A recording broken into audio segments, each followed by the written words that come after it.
ഏത് തരത്തിൽ പ്രയോജനപ്പെടുത്താൻ നമ്മൾക്ക് സാധിക്കണം,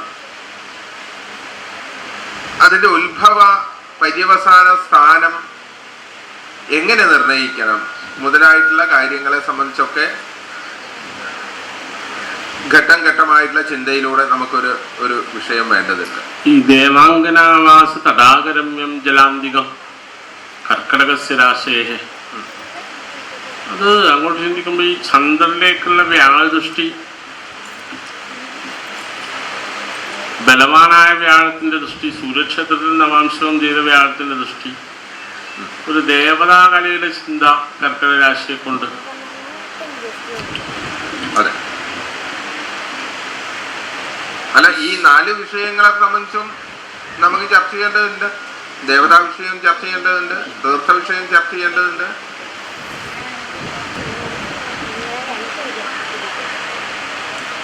ദേവതാ വിഷയം ആ ചന്ദ്രനിലേക്കുള്ള 4 8 ഒരു ഒരേ കാലത്തിന് പാപഗ്രഹം വരുമ്പം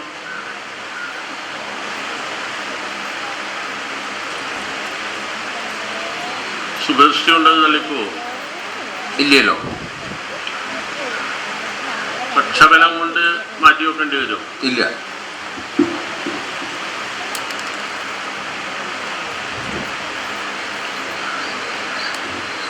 കാണിച്ചിട്ടുള്ള ചതുരശ്ര പാപദോഷം എന്ന് പറഞ്ഞാൽ ചതുരശ്ര പാപദോഷം തന്നെയായിട്ട് നിലനിൽക്കുന്നതാണ്. അത് ദേവതാ വിഷയത്തിലേക്കാണോ ചിന്തിക്കേണ്ടി വരുമോ, അല്ലെ ജലാശയനാശമാണ്? ഏതൊന്നിന്റെ ചിന്തയാണോ നമ്മൾ ചെയ്യുന്നത് അതിലേക്ക് ആ വൈകല്യത്തെയും കൂടെ ചിന്തിച്ചുകൊണ്ട് മാത്രമേ വ്യാഴദൃഷ്ടിയെ ചിന്തിച്ചോളൂ എന്നല്ലേ ഒരു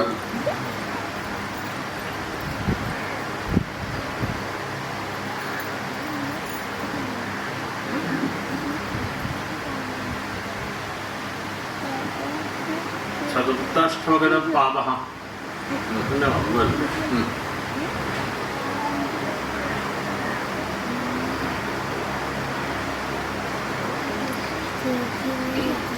അതില് മാനുഷികമായിട്ടും പ്രകൃതിപരമായിട്ടും ദൈവികമായിട്ടും ഒക്കെയുള്ള വിഷയങ്ങളെ സംബന്ധിച്ച് ചർച്ച ചെയ്യേണ്ടതായിട്ട് വരുമല്ലോ. ചർച്ച ചെയ്യേണ്ടതായിട്ട് വരുമല്ലോ. ഇതൊക്കെ ഈ സുഖത്തിന് വേണ്ടെങ്കിൽ ഇതൊക്കെ നേരെയാവേണ്ടതുണ്ട്. സുഖകൃത്താണല്ലോ നമ്മളെ. ആദ്യം സൂചിപ്പിച്ചതുപോലെ സുഖത്തെ ഉണ്ടാക്കുന്ന ആളാണ്.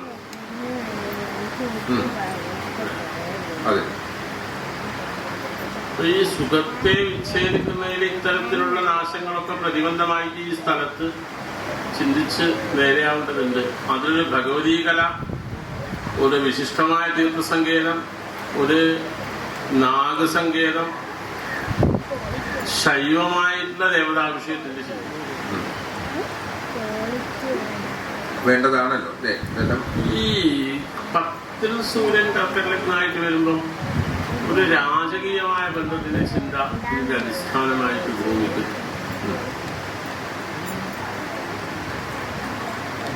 അതെ,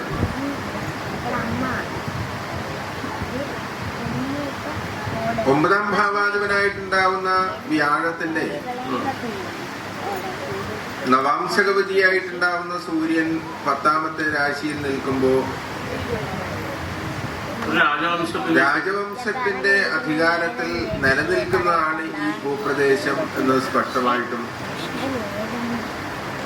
ചിന്തിക്കാൻ സാധ്യതയുണ്ട്.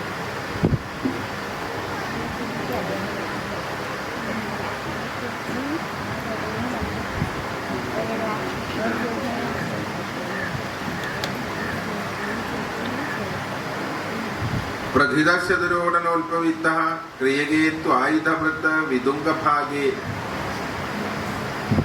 എന്ന് കാണിച്ചുകൊണ്ട് വൃശ്ചികരാശിംശേഷനായിട്ടുണ്ടാവുന്ന ആദിത്യൻ 10ാമത്തെ രാശിയിൽ ചൊവ്വാക്ഷേത്രത്തിൽ നിൽക്കുമ്പോൾ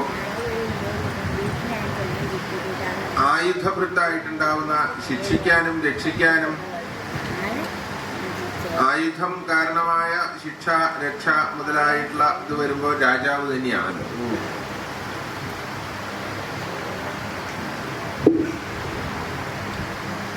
അതാണ് ഈ ആധിപത്യത്തിന്റെ 9ാം ഭാവാത്മന്റെ നവാംശകപതിയാണ് എന്ന് പറയുന്ന സമയത്ത് അങ്ങനെ ഒരു നാടുവാഴികളുടെ സ്വച്ഛേ മാണ്ഡലിക അതെ നരേന്ദ്ര സജീവ സേനാപതിർവാ ധനി.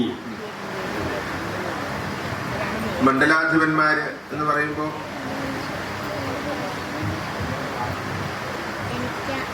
ഈ അതിലെ ഒരു പൂർവപക്ഷമുള്ളത് ഈ വിപ്രരാശിയിലേക്ക് വിപ്രഗ്രഹത്തിന്റെ ദൃഷ്ടി വന്നിട്ട് ലഗ്നാന്തരായ ഗ്രഹം വിപ്രരാശി നവാംശവും ചെയ്തുകൊണ്ട് അങ്ങനെ ഏതെങ്കിലും ചരിത്രത്തിന്റെ സ്വാധീനം ഈ ഭൂമിക്ക് ചിന്തിക്കേണ്ടതുണ്ടാവും. അല്ല, ഇതില് അത് ഭിന്നങ്ങളായിട്ടുള്ള കാര്യമാണത്. ഈ ആധിപത്യ കാര്യത്തിനെ സംബന്ധിച്ചിടത്തോളം വ്യാഴത്തിലെ വിപ്രത്വം നശിപ്പിക്കുന്നതാണല്ലോ സൂര്യൻ. അർക്കസ്യ വിപ്രോ രാജാവ ശൂദ്രോ വാ മണ്ഡലാധിപ. അർക്കന് വിപ്രത്വം വിധിച്ചിട്ടുണ്ടല്ലോ, എല്ലാ സ്ഥലത്തും വിധിച്ചിട്ടില്ലല്ലോ. ബലവാനായതുകൊണ്ട് രാജ്യത്വം അത് വിപ്രരാശി നവാംശം ചെയ്ത ഗ്രഹമായതുകൊണ്ട് വിപ്രത്വം നഷ്ടപ്പെട്ടു പോകും. ഇല്ല,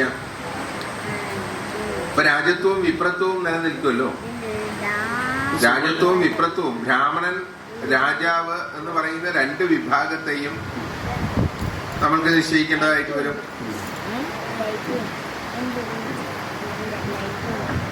അപ്പൊ ഇതില് ഒരു ഏറ്റവും ശ്രേഷ്ഠമായിട്ടുണ്ടാവുന്ന രാജവിഷയത്തെ തന്നെ ചിന്തിക്കാനാണ് സൂര്യന്റെ 10ാമത്തെ രാശിസ്ഥിതി. ആ രാജവംശത്തിന്റെ കീഴിൽ മാണ്ഡലികന്മാരായി മണ്ഡലാധിപന്മാരായിട്ടുണ്ടാവുന്ന മറ്റൊരു രാജവംശത്തെ അഥവാ ഇടപ്രഭുക്കന്മാരെ ചിന്തിക്കുന്നതാണ് വ്യാഴത്തിന്റെ 2ാമത്തെ വിഷയം. ഈ കേവലം വിപ്രരാശിയിൽ നിൽക്കുന്ന വ്യാഴം ഒരു ബ്രാഹ്മണ വിഭാഗത്തെ ചിന്തിക്കണം. ആ വ്യാഴത്തിന് ശുക്രന്റെ സമ്പർക്കം വരുമ്പോ പാരദേശിക ബ്രാഹ്മണന്മാരുടെ ബന്ധത്തെയും ചിന്തിക്കണം. അപ്പം മൊത്തത്തിൽ 4 സ്ഥലത്തിന്റെ ആധിപത്യം ഉണ്ടാകുന്ന 2 രാജകീയമായ ക്ഷാത്രത്വമുള്ള 2 വിഭാഗത്തെയും ഒരു സ്വദേശീയനായ ബ്രാഹ്മണനെയും ഒരു പാരദേശികനായിട്ടുള്ള ബ്രാഹ്മണനെയും ചരിത്രത്തിൽ നമ്മൾക്ക് ചിന്തിക്കേണ്ടതായിട്ട് വരും. അപ്പൊ 4 വിഭാഗങ്ങളുടെ ബന്ധം നമ്മള് ചിന്തയിൽ കൊണ്ടുവരേണ്ടതായിട്ടുണ്ട്. അതില് ആദ്യം പറയുന്ന സമയത്ത് ശ്രേഷ്ഠമായിട്ടുണ്ടാകുന്ന അത് 10ലെ സൂര്യൻ വരുന്ന സമയത്ത് പൂർണ്ണ ക്ഷത്രിയത്വമുള്ള പൂർണ്ണമായിട്ടുള്ള ഒരു രാജവംശത്തിന്റെ ചരിത്രമായിരിക്കണം. ചതുഷ്ടേകതോ ക്ഷേത്രം, ചതുഷ്ടേകതനായിട്ട് ബലവാനായിട്ട് അല്ലേ, ബലവാനായ ഗ്രഹമാണല്ലോ 10ല്. 10ൽ നിൽക്കുന്ന ബലം ശ്രേഷ്ഠത്തുള്ളതാണല്ലോ. രാജാനുഭൂതിപര എന്ന് പറഞ്ഞു വെച്ചത് ശ്രേഷ്ഠമായ രാജ്യത്തെ അനുഭവിക്കാനുള്ള യോഗം, ശ്രേഷ്ഠവംശം. അത് അതിലൊരു ചർച്ചയൊന്നും ആവശ്യമൊന്നുമില്ല, കൊണ്ടുവരുന്ന മനസ്സിലായി. അതങ്ങനെയാണ്.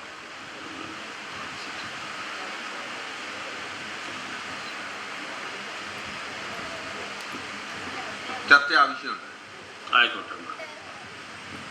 ഈ പ്രശ്നത്തിലല്ല ഞാനാണെന്ന് തോന്നുന്നു.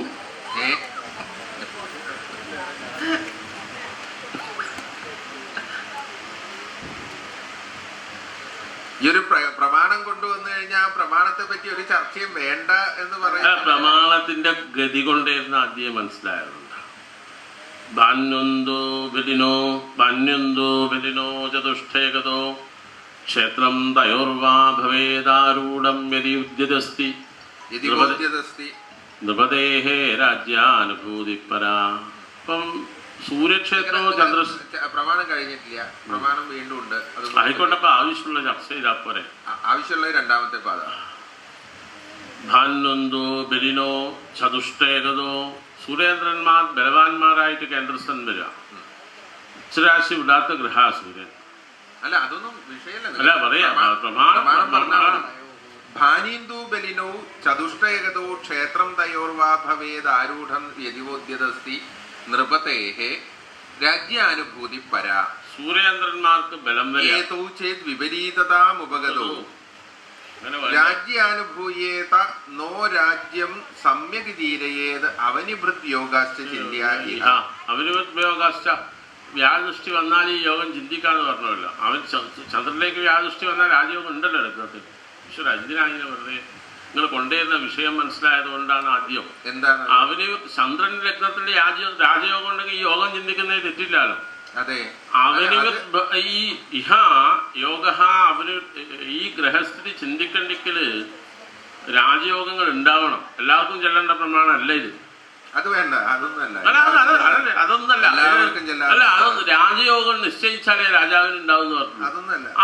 ആ രാജയോഗം ഇല്ലാത്തടത്ത് അല്ലെങ്കിൽ ഇങ്ങനെ ഒരു പ്രമാണത്തിനൊരു വാല്യം അവന് യോഗാശ്ച ഈ അവനിവൃത്തി യോഗം തന്നെയല്ലേ സൂര്യേന്ദ്രന്മാര്. ഈ സൂര്യചന്ദ്രന്മാര് ബലവാനായിട്ടൊരു ജാതകത്തിൽ വന്നാൽ തന്നെ രാജയോഗമില്ലേ? ഞാൻ ചോദിക്കട്ടെ, പിന്നെയും ഈ സൂര്യേന്ദ്രന്മാരെ കൊണ്ട് അങ്ങനെ ഒരു പ്രമാണത്തിന്റെ ആവശ്യമുണ്ടാവും. അതല്ലേ പറഞ്ഞത് പ്രമാണം ചർച്ച. നിങ്ങള് ഈ സൂര്യൻ ബലവാനാണ്, ചന്ദ്രൻ ബലവാനാണ്. ഈ ലഗ്നം കർക്കട രാശിയാ. കർക്കട രാശിക്ക് ഏതെങ്കിലും രാജയോഗം ഉണ്ടോ വെച്ചാൽ വ്യാദൃഷ്ടിയുണ്ട് ചന്ദ്രൻ. അത് വേണമെന്നില്ല. അല്ല ആയിക്കോട്ടെ, അതല്ല വിഷയം. സൂര്യനും ചന്ദ്രനും ബലവാനാണ്, സമ്മതിച്ചു. ഭാനീന്ദു ബലിനവും സൂര്യേന്ദ്രന്മാര് ബലവാനാവണം. ചതുഷ്ടേകതോ കേന്ദ്രസ്ഥന്മാരാണ്. ക്ഷേത്രം തയോർവ ഭവേദ് അവരുടെ കർക്കടകം ചിങ്ങൻ രാശികൾ ഏതിലെങ്കിലും ഒന്നായിരിക്കണം ആരൂഢം. കർക്കടാണ് ലഗ്നം. അതെ. അപ്പോ ഈ യോഗത്തിൽ ഞാൻ ആദ്യം പറഞ്ഞു, ഇത് വ്യക്തിഗതമായ ചർച്ചയല്ല, ഇത് ഒരു ഭൂമിശാസ്ത്രപരമായ ചർച്ചയാണ്. അങ്ങനെയാണെങ്കിൽ സൂര്യനിൽ നിന്ന് കാണുന്ന രാജയോഗവും ചന്ദ്രനിൽ നിന്ന് കാണുന്ന രാജയോഗവും രണ്ടും അനുഭവമുണ്ട് ഇവിടെ.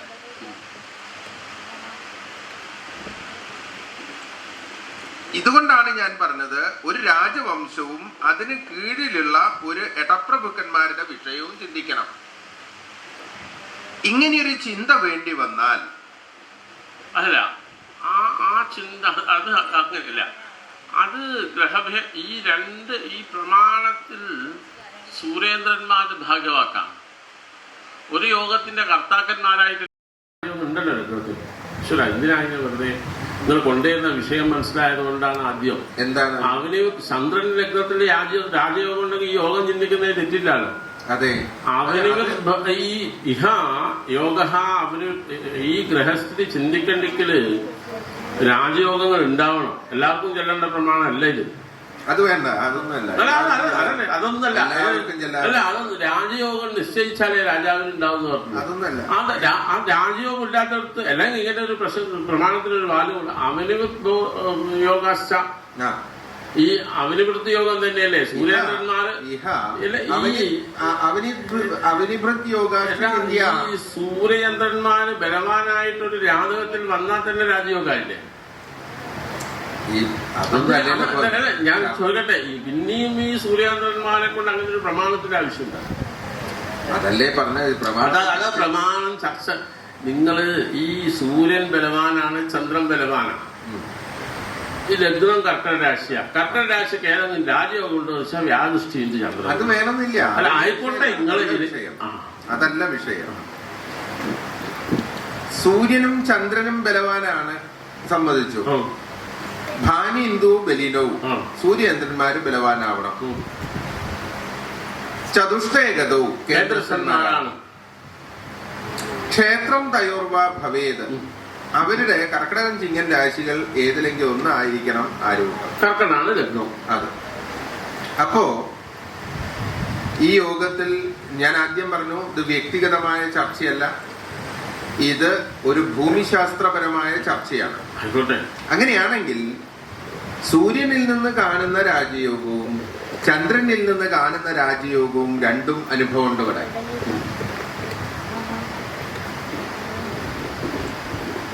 ഇതുകൊണ്ടാണ് ഞാൻ പറഞ്ഞത് ഒരു രാജവംശവും അതിന് കീഴിലുള്ള ഒരു എടപ്രഭുക്കന്മാരുടെ വിഷയവും ചിന്തിക്കണം. ഇങ്ങനെയൊരു ചിന്ത വേണ്ടി വന്നാൽ അല്ല, ആ ചിന്ത അത് അങ്ങനെയല്ല. അത് ഈ പ്രമാണത്തിൽ സൂര്യേന്ദ്രന്മാർ ഭാഗ്യവാക്കാം. ഒരു യോഗത്തിന്റെ കർത്താക്കന്മാരായിട്ടല്ലേ തീരുന്നത്. അങ്ങനെ വരുമോ? എന്താ അങ്ങനെ അങ്ങ് ഏതെങ്കിലും ഒരു ലഗ്നം വന്നാൽ മതി എന്ന് പറഞ്ഞല്ലോ. അതെ, അങ്ങനെയാണെങ്കിൽ ഈ സിദ്ധാന്തപക്ഷത്തിൽ സൂര്യന്റെ യാഗയോഗത്തെ കൊണ്ട് ഭേദം കൽപ്പിക്കേണ്ടതുണ്ടോ? ഭാനുന്തോ ബലിനോ ദിവചനായിട്ട് പ്രയോഗിച്ചുകൊണ്ട് സമാനധർമ്മല്ലേ ഇല്ലാത്ത?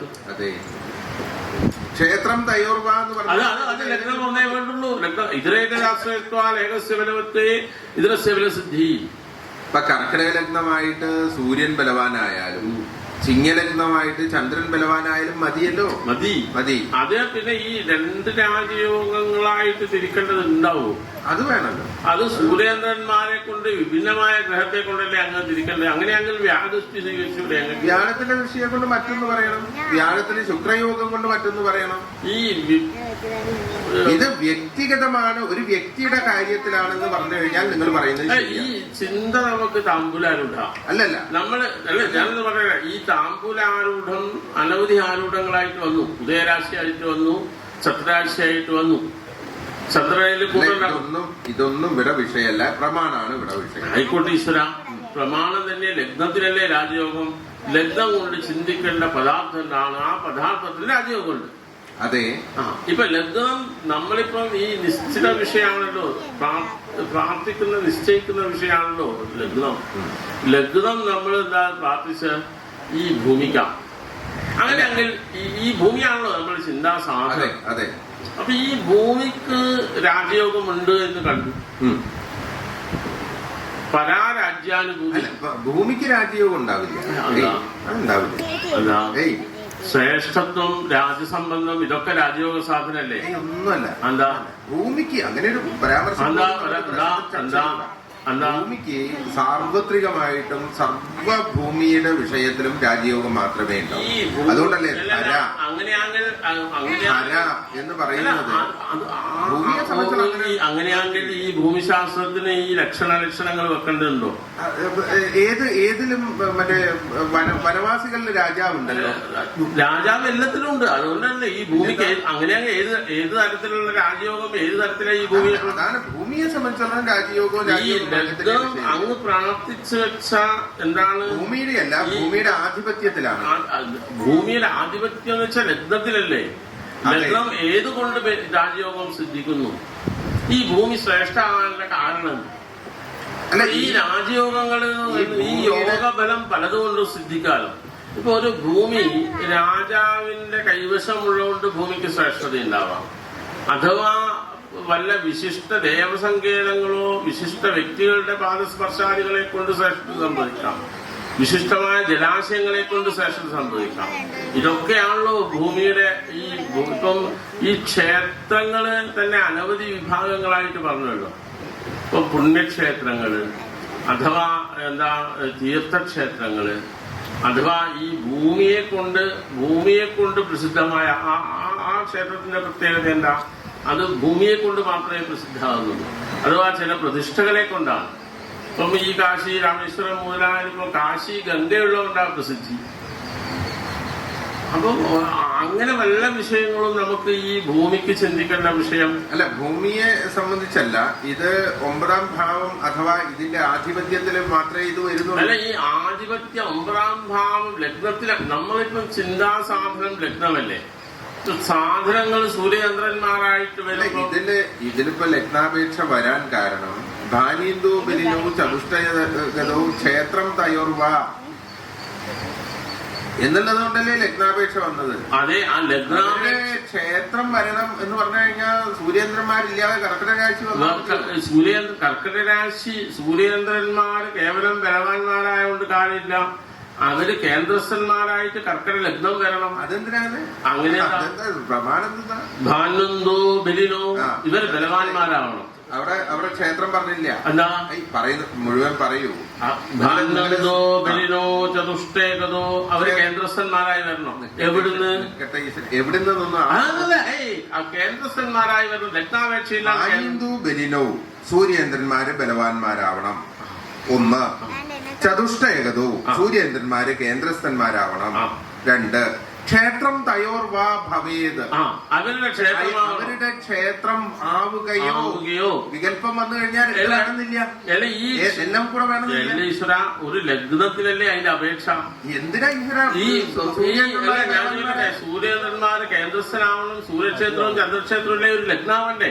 ഏത് ലഗ്നായാലും ഇവിടെ ചന്ദ്രക്ഷേത്രം ലഗ്നായി. ഞാൻ ചോദിക്കുന്നത് ക്ഷേത്രം തയോർ വാ തയോഹോ ക്ഷേത്രം വാ ഭവേത് അവരുടെ ക്ഷേത്രമാവുകയോ ചെയ്യാന്നുള്ള അവിടെ നിർബന്ധമില്ല. അല്ല ഈ മറ്റേ ബാക്കി രണ്ട് നിർബന്ധം ഉണ്ടല്ലോ. ഇല്ലെന്നേ.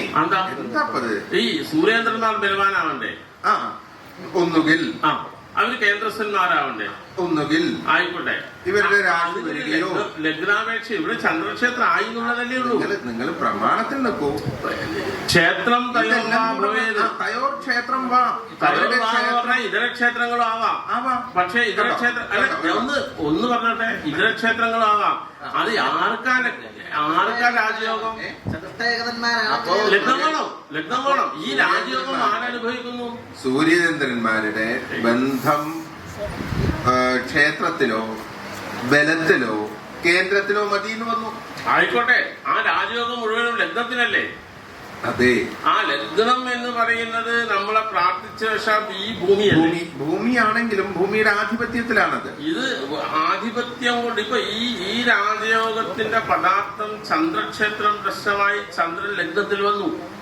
അല്ല, ചന്ദ്രക്ഷേത്രം ലഗ്നമായി സൂര്യൻ 10 വന്നു. ചന്ദ്രക്ഷേത്രം ലഗ്നമായിട്ട് ചന്ദ്രൻ ലഗ്നത്തിൽ വന്നു. ആ ചന്ദ്രനാണ് നിങ്ങൾക്ക് സുഖകൃത്ത് എന്താ? ചതുഷ്ടേകന്മാരാണ്, ബലവാന്മാരാണ്. അങ്ങനെ അത് നിഷേധമാണ്. ഒരു നിഷേധം. കർക്കിടക രാശി ലഗ്നം വന്ന് 10 സൂര്യൻ വന്നു. കർക്കിടക രാശിയിൽ ചന്ദ്രൻ ഉണ്ടായിപ്പോയി. എന്തിനാ? അതുകൊണ്ട് ചിന്തിക്കേണ്ടതായ ദോഷമുണ്ട്. ഒരു ദോഷമില്ല. ചന്ദ്രനെ കൊണ്ട് അങ്ങ് നേരത്തെ എല്ലാ ഗുണങ്ങളുണ്ട്. ഇത് സിദ്ധാന്തിച്ചു പോയതാണ്. ഒരു പാക്ഷികമാണത്. പാക്ഷികമാണ്. സുഖം ഉണ്ടാകും എന്ന് പറഞ്ഞു കഴിഞ്ഞാൽ നിങ്ങൾക്ക് സുഖം ഉണ്ടാകും എന്ന് പറഞ്ഞു കഴിഞ്ഞാൽ സുഖമുള്ള ഒരാളോട് അത് പറയേണ്ട ആവശ്യമില്ല. അല്ല, ഈ സുഖത്തിന്റെ ഇപ്പൊ എനിക്ക് സുഖമില്ല, എനിക്ക് സുഖം ഉണ്ടാകുമോ? നിങ്ങൾക്ക് സുഖം ഉണ്ടാവും എന്ന് പറഞ്ഞു കഴിഞ്ഞാൽ സുഖകൃശാങ്ക ചന്ദ്രൻ ഇപ്പൊ ചന്ദ്രക്ഷേത്രം ആവായിരുന്നു. ചന്ദ്രൻ ലഗ്നത്തിൽ വരാതൊരു ബലവാനായ ചന്ദ്രൻ ലഗ്നത്തിൽ നിൽക്കാത്തൊരു ഗ്രഹസ്ഥിതിക്ക് ഈ പ്രമാണം പ്രവർത്തിക്കുമല്ലോ ഇന്ന്. ഇപ്പൊ ചന്ദ്രൻ ഇല്ലെങ്കിലും പ്രമാണം പ്രവർത്തിക്കൂലേ കർക്കട രാശിക്ക്? അപ്പൊ ഇവിടെ ചന്ദ്രൻ ലഗ്നഭാവത്തിൽ നിൽക്കുമ്പോൾ ലഗ്നവും ചന്ദ്രനും അല്ല, ഒരു ലഗ്നവും ഒരു ദിക്കിൽ പറഞ്ഞല്ലോ, ലഗ്നവും ചന്ദ്രനും ഒന്നായി വന്നാല് ആധാരാദയങ്ങൾ അത് തന്നെയാണ്. വിഭിന്നമായി ചിന്തിക്കേണ്ട. പ്രമാണത്തിന്റെ സ്വഭാവമല്ല, അത് പ്രമാണത്തിന്റെ സ്വഭാവമല്ല. അതൊന്നും അങ്ങനെയെങ്കിൽ ലഗ്നവും ചന്ദ്രനും ഒരു രാശിയായിട്ട് എന്തുകൊണ്ട് വന്നുകൂടാ? ലഗ്നവും ചന്ദ്രനും ഒരു രാശിയായി വന്നു കഴിഞ്ഞാൽ ഏറ്റവും ദോഷം വിധിച്ചില്ല. അവിടെ ശുഭദൃഷ്ടി വന്നാൽ ഗുണേ വിധിച്ചു. എന്താ ലഗ്നവും ചന്ദ്രനും ഒരു ചന്ദ്രനും ജന്മന ആ കുട്ടിക്ക് ലഗ്നവും ചന്ദ്രനും ഒരു രാശിയായി വന്നിട്ട് അവിടത്തേക്ക് വ്യാഴദൃഷ്ടി വരുമ്പം ആ കുട്ടി ഏറ്റവും ശ്രേഷ്ഠനായി പോകും. അതെ, ഇതാ ഞാൻ പറഞ്ഞത്. ലഗ്നവും ചന്ദ്രനും വ്യാഴദൃഷ്ടി ഉണ്ടാവും. ആധാരവും ആധേയവും ഒരു ലഗ്നമായിട്ട് വന്നിട്ട് അവിടുന്ന് കാണിച്ച രാജയോഗമായതുകൊണ്ട് അങ്ങ് സിദ്ധാന്തിച്ച് ഈ രാജയോഗം മുഴുവനും ലഗ്നത്തിലല്ലേ, കേവലം 9ാം ഭാവത്തിന്റെ ബന്ധത്തിലല്ലോ. ഈ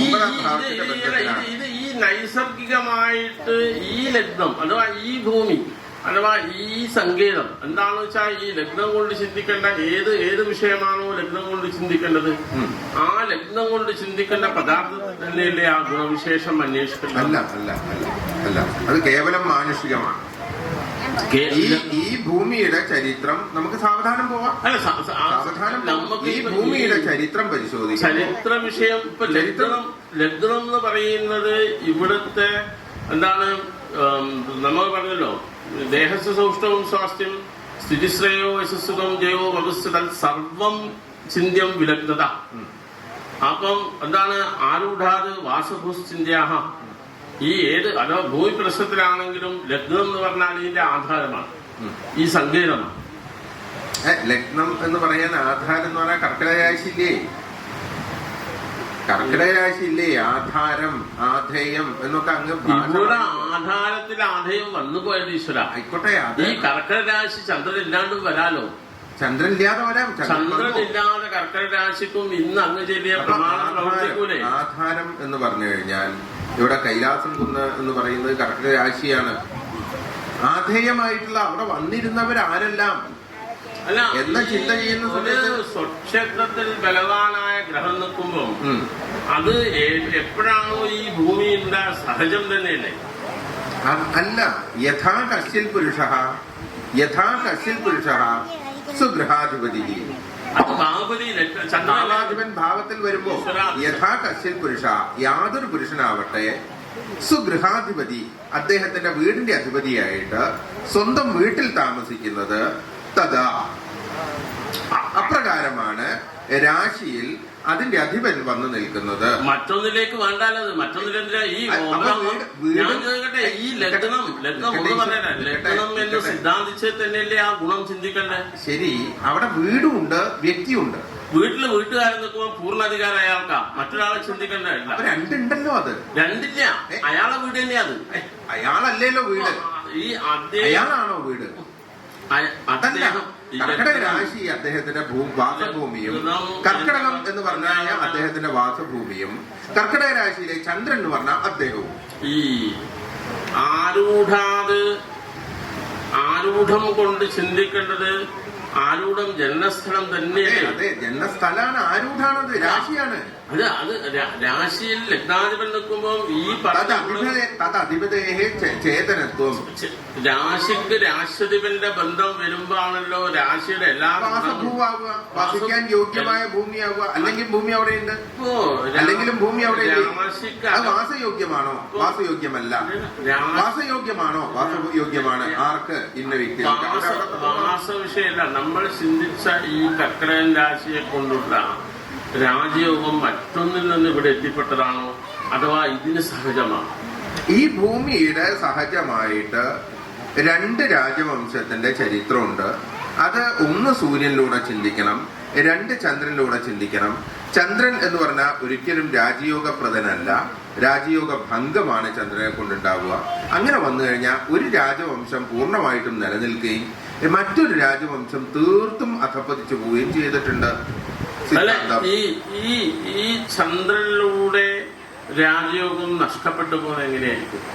അത് നിങ്ങള് പ്രമാണത്തിന്റെ പകുതി ചൊല്ലി അതൊന്നുമില്ല, പകുതി ചെല്ലലല്ല, കേവലം നീജാംശം കൊണ്ട് തള്ളേണ്ട പ്രമാണമല്ല അത്. ബലിനോ എന്ന് പറഞ്ഞാൽ അവിടെ നീജാംശം തള്ളിയാണ്.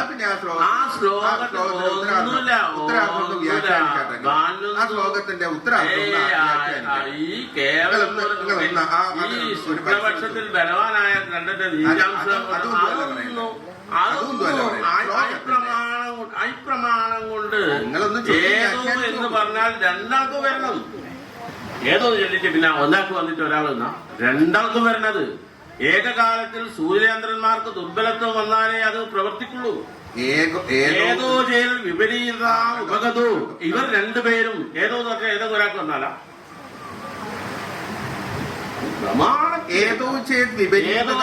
സൂര്യതന്ത്രോ ചേത് വിപരീതതാം ഉപഗതോ.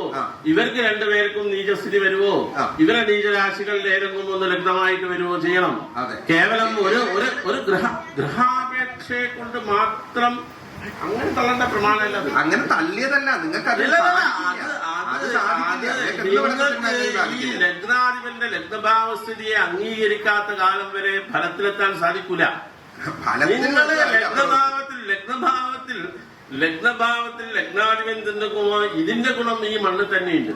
ഇതിന്റെ ഗുണം ഈ മണ്ണിൽ എവിടെയോ നിൽക്കുന്നുണ്ട്. അതെന്താണെന്ന് ഇവിടുത്തെ ഇപ്പൊ ലഗ്നാധിപൻ ലഗ്നത്തിൽ വരാതെയും പ്രമാണത്തിന് സുഖമായിട്ട് പ്രവർത്തിക്കാം. ഇപ്പൊ ചിങ്ങക്കൂറിനും പ്രമാണഭംഗം വരില്ല.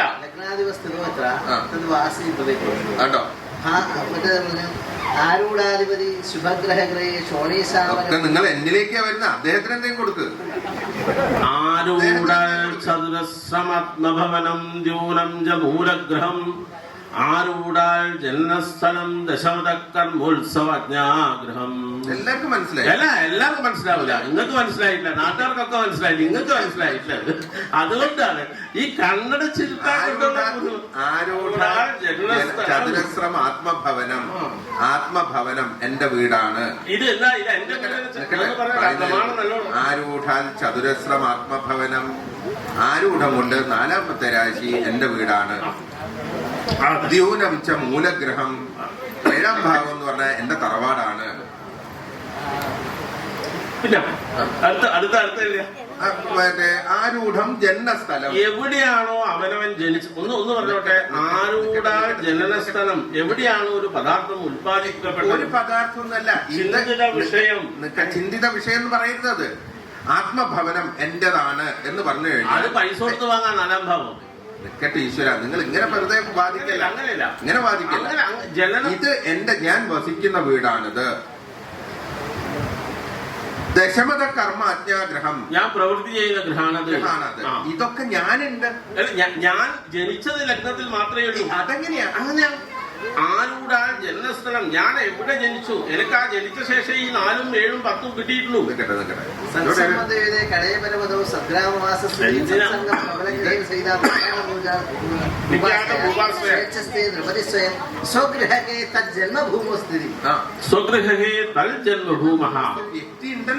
ഇല്ല, എവിടെ ജനിക്കുന്ന സ്ഥലം മുഴുവനും ഭൂമിയുണ്ട്, വ്യക്തിയുണ്ട്. ഇല്ലല്ല, ജനിച്ച സ്ഥലം ഭൂമിയും വ്യക്തിയും ഉണ്ടാവാം. ഇവിടെ പ്രശ്നവും വ്യക്തിയല്ലാത്തത് കൊണ്ട് ഭൂമിയാണ്. ആര് പറഞ്ഞു നിങ്ങളോട് ഈ ഭൂമി ഇതൊരു ഭൂമി പ്രശ്നമാണ്? അല്ല, അത് ആദ്യം അങ്ങ് നിർണയിച്ചിട്ട് ഈ ഭൂമിയിൽ ഇത്രയും കാലം എത്ര സമുദായങ്ങൾ, എത്ര വംശങ്ങൾ, അവരെല്ലാം താമസിച്ച് പോയിട്ടുള്ള ഈ ഭൂമി, ഈ ചരിത്രം പറയാൻ ചരിത്രങ്ങൾ ഇവിടെ ഭൂമിയെ മാത്രം എടുത്ത് ചർച്ച ചെയ്യാൻ ജ്യോതിഷത്തിൽ നിങ്ങൾക്ക് രാശിയെ കൊണ്ടല്ലാതെ ഗ്രഹത്തെ കൊണ്ട് യാതൊരു സ്ഥലത്തും പറഞ്ഞിട്ടില്ല. 2 ദിവസം മതി ചർച്ച ചെയ്യാം. ഭൂമിയെ സംബന്ധിച്ച് പറയാനല്ലാതെ രാശിയെ കൊണ്ടല്ലാതെ ഗ്രഹത്തെ കൊണ്ട് നിങ്ങൾക്ക് അങ്ങനെ ഒരു നിയമം കിട്ടില്ല. ആരൂഢാധിപതി ശുഭഗ്രഹഗ്രഹേ. കണ്ടോ? പറയുന്നത് ആ പ്രമാണം മാത്രം എടുക്കുക, അതിന്റെ ഇടയിൽ കാര്യം വരരുത്. ആരൂഢാധിപതി ശുഭഗ്രഹഗ്രഹേ. ആരൂഢാധിപതി ലഗ്നത്തിന്റെ അധിപതി. കണ്ടോ? ലഗ്നം മാറി ലഗ്നാധിപനായി. ശുഭഗ്രഹഗ്രഹേ. ശുഭഗ്രഹത്തിന്റെ ഗ്രഹത്തിൽ നിൽക്കുക, ശുഭരാശിയിൽ നിൽക്കുക. കണ്ടോ? പോയിട്ട് മറ്റൊരു രാശിയിൽ പോയിട്ട് നിൽക്കുന്നു. അത് ശുഭഗ്രഹമാണെങ്കിൽ പ്രശ്നേയതിസ്യാൽ സ്ഥിത. ഇങ്ങനെ ഒരു പ്രശ്നത്തിൽ കാണുവാണെങ്കിൽ അങ്ങനെ എന്താ സംഭവിക്കുന്നത്? ക്ഷോണീശാമര മന്ദിരാദിഷു മനോജ്ഞേഷു സ്ഥിതി പ്രച്ഛത. ഈ പ്രശ്നാവ് ക്ഷോണീശൻ അമരമന്ദിര സ്ഥിതി, ഏറ്റവും മനോഹരമായ ഭൂമിയിൽ ആ വ്യക്തി വസിക്കുന്നു. ഈ ഒരു ഗ്രഹം വ്യക്തിയാണല്ലോ.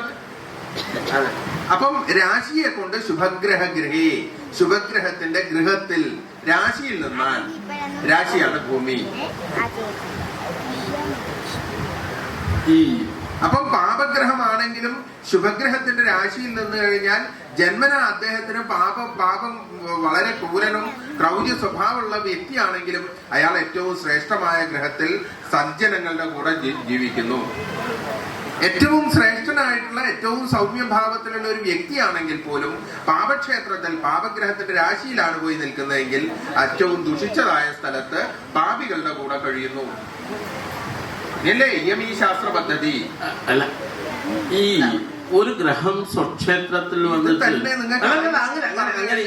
ഒരു ആൾ എവിടെ വസിക്കുന്നു എന്ന് ചിന്തിക്കേണ്ട നിയമമാണ്.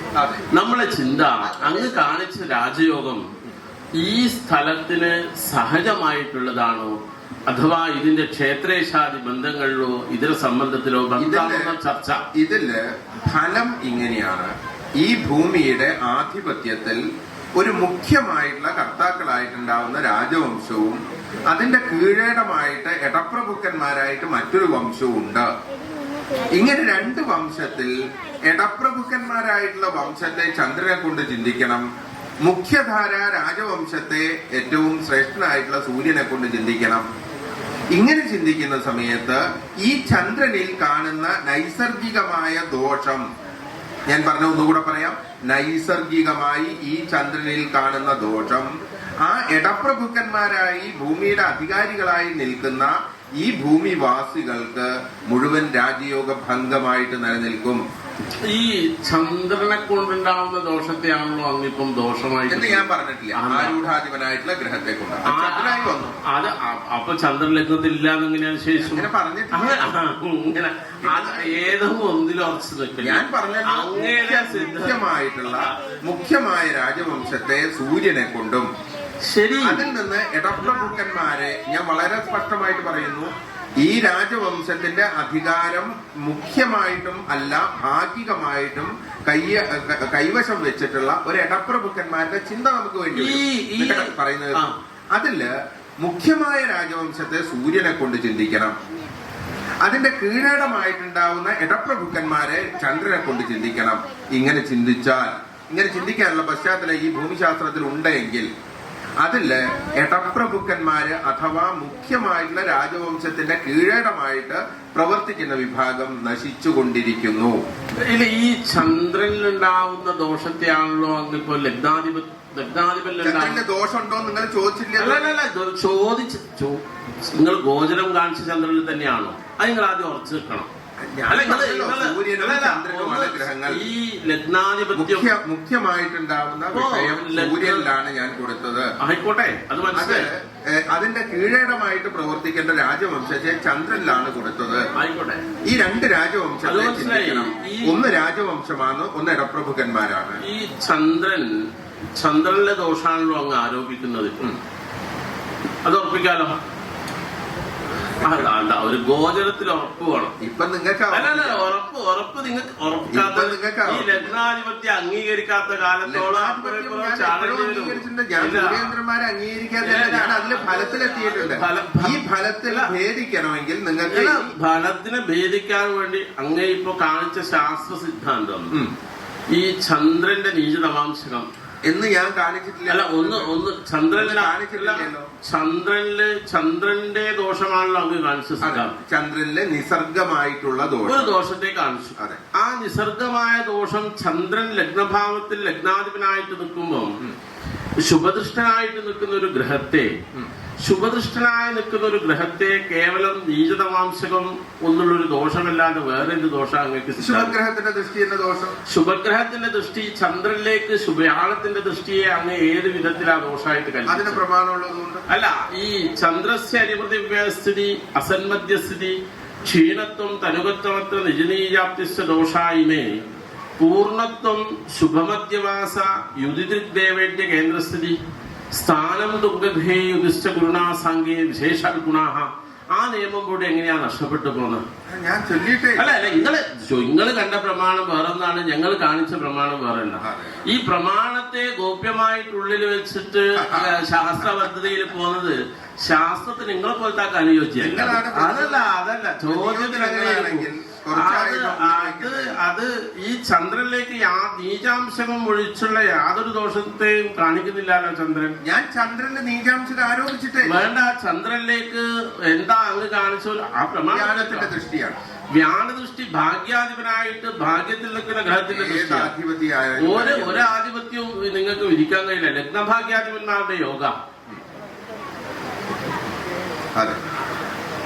അത് വ്യാഴദൃഷ്ടി വേറെ ഏതെങ്കിലും സന്ദർഭത്തിൽ ദോഷം വിധിച്ചത് സർവത്ര വിധിക്കേണ്ടതല്ല. സാർവത്രികമായി ശാസ്ത്രത്തിന്റെ സാർവത്രിക നിയമമായിട്ട് ഈ വ്യാഴത്തിന് എല്ലാ ദിക്കിലും പറഞ്ഞു. സ്വക്ഷേത്രത്തിലെ വ്യാഴത്തിന് എന്തുകൊണ്ട് ദോഷം വിധിച്ചില്ല? ഇതൊന്നും അല്ല, ശാസ്ത്രം ചർച്ച ചെയ്യുമ്പോൾ ചർച്ച ചെയ്യണല്ലോ. സ്വഭേ എന്ന് പറഞ്ഞു പോകാൻ എന്തുകൊണ്ടായിരിക്കും? ബാധ അത് ചെയ്തിൽ കിട്ടുന്നല്ലേ. എന്താ ബാധനെ എങ്ങനെ തള്ളണ്ട? എന്താ ബാധനെ കൊണ്ടല്ലേ എല്ലാം പറയുന്നു? ഇപ്പൊ എന്താ ഞാൻ അതൊന്നുമില്ല, ചെയ്യണ്ടില്ല, ചെയ്യിപ്പിക്കുക. അങ്ങനെ പോകുമ്പോൾ ലേശം ബുദ്ധിമുട്ടാണ്. അതില്ല അതില്ല അത് സ്വക്ഷേത്രത്തിൽ ബലവാനായ ഗ്രഹത്തിന്റെ ദൃഷ്ടിയാണ്. ശരി. ഇവിടെ സിദ്ധാന്തപക്ഷം എന്താണെന്ന് വെച്ചാൽ, ഈ സൂര്യചന്ദ്രന്മാര് ജ്യോതിഷ് ചക്രത്തിൽ 2 അർത്ഥത്തിന്റെ ആധിപത്യമുള്ള ഗ്രഹങ്ങളാണ്. ഒന്ന് ചാന്ദ്രമായ അർത്ഥവും ഒന്ന് സൗരമായ അർത്ഥവും. ഇതൊക്കെ വളരെ വിസ്തരിച്ച് നമ്മൾ കയറി പോയി കഴിഞ്ഞാൽ മനുഷ്യന്റെ ശരീരത്തിന്റെ അകത്തേക്കും അഥവാ പ്രപഞ്ചത്തിന്റെ മൊത്തമായിട്ടുണ്ടാവുന്ന രഹസ്യത്തിലേക്കും ഒക്കെ കയറി പോകേണ്ട നിയമങ്ങളാണ്. ഇവിടെ ചന്ദ്രരാശികളായിട്ടുണ്ടാവുന്ന കർക്കിടകം, മിഥുനം, ഇടവം, മേടം മുതലായിട്ടുണ്ടാവുന്ന 4 രാശികളെ അഥവാ 6 രാശികളെ നിശാരാശികൾ എന്ന് പറഞ്ഞു. അതുകൊണ്ടാ അത് ചർച്ച ചെയ്യേണ്ടതാ. നിശാരാശികളായിട്ട് പറഞ്ഞു. ചിങ്ങം, കന്നി, തുലാം, വൃശ്ചികം, അതേപോലെ പറയപ്പെട്ടുള്ള കുംഭം, മീനം മുതലായിട്ടുള്ള രാശികളെ ദിവാരാശികളായിട്ടും ചർച്ച ചെയ്തിട്ടുണ്ട്. ഈ 2 രാശികളില് പിന്നെ പകൽ രാശികളിലേക്ക് ഉണ്ടാവുന്ന വ്യാഴത്തിന്റെ ദൃഷ്ടിയും രാത്രി രാശികളിലേക്ക് ഉണ്ടാവുന്ന ശുക്രദൃഷ്ടിയും മാത്രമാണ് ആചാര്യന്മാർക്ക് ഹിതകരമായിട്ട് വന്നത്.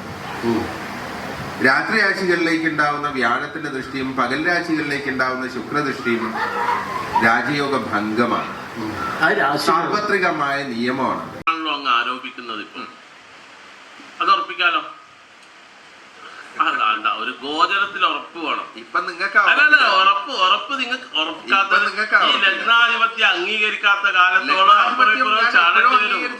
സൂര്യേന്ദ്രന്മാരെ അംഗീകരിക്കാതെ ഞാൻ അതിലെ ഫലത്തിലെത്തിയിട്ടുണ്ട്.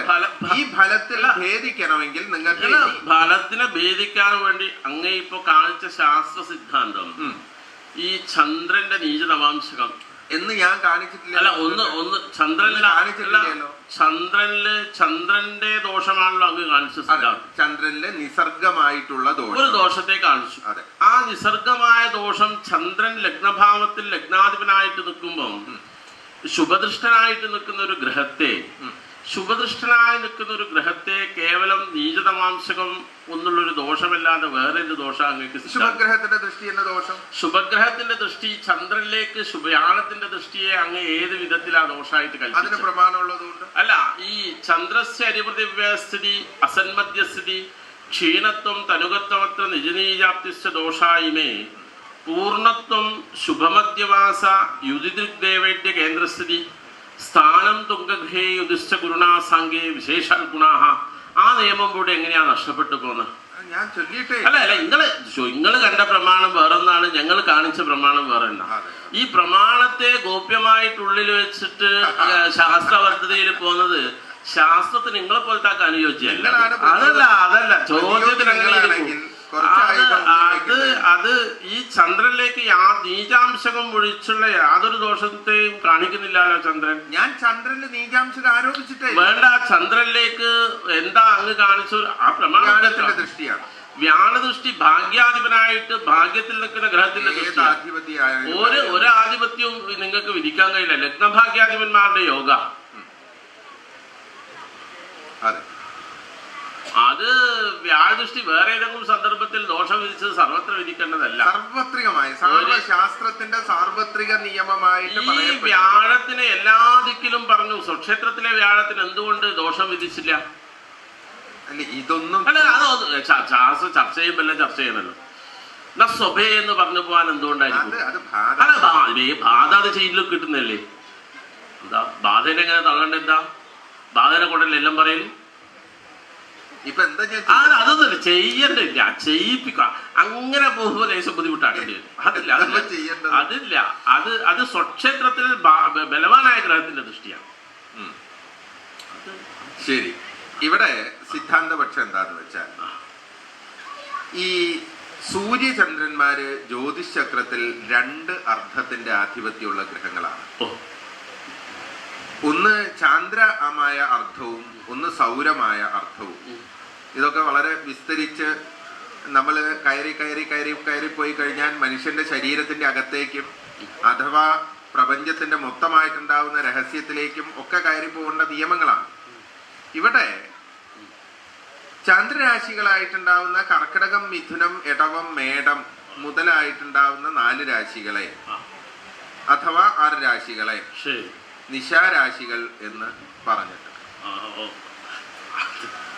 അതുകൊണ്ടാ അത് ചർച്ച ചെയ്യേണ്ടതാ. നിശാരാശികളായിട്ട് പറഞ്ഞു. ചിങ്ങം, കന്നി, തുലാം, വൃശ്ചികം, അതേപോലെ പറയപ്പെട്ടുള്ള കുംഭം, മീനം മുതലായിട്ടുള്ള രാശികളെ ദിവാരാശികളായിട്ടും ചർച്ച ചെയ്തിട്ടുണ്ട്.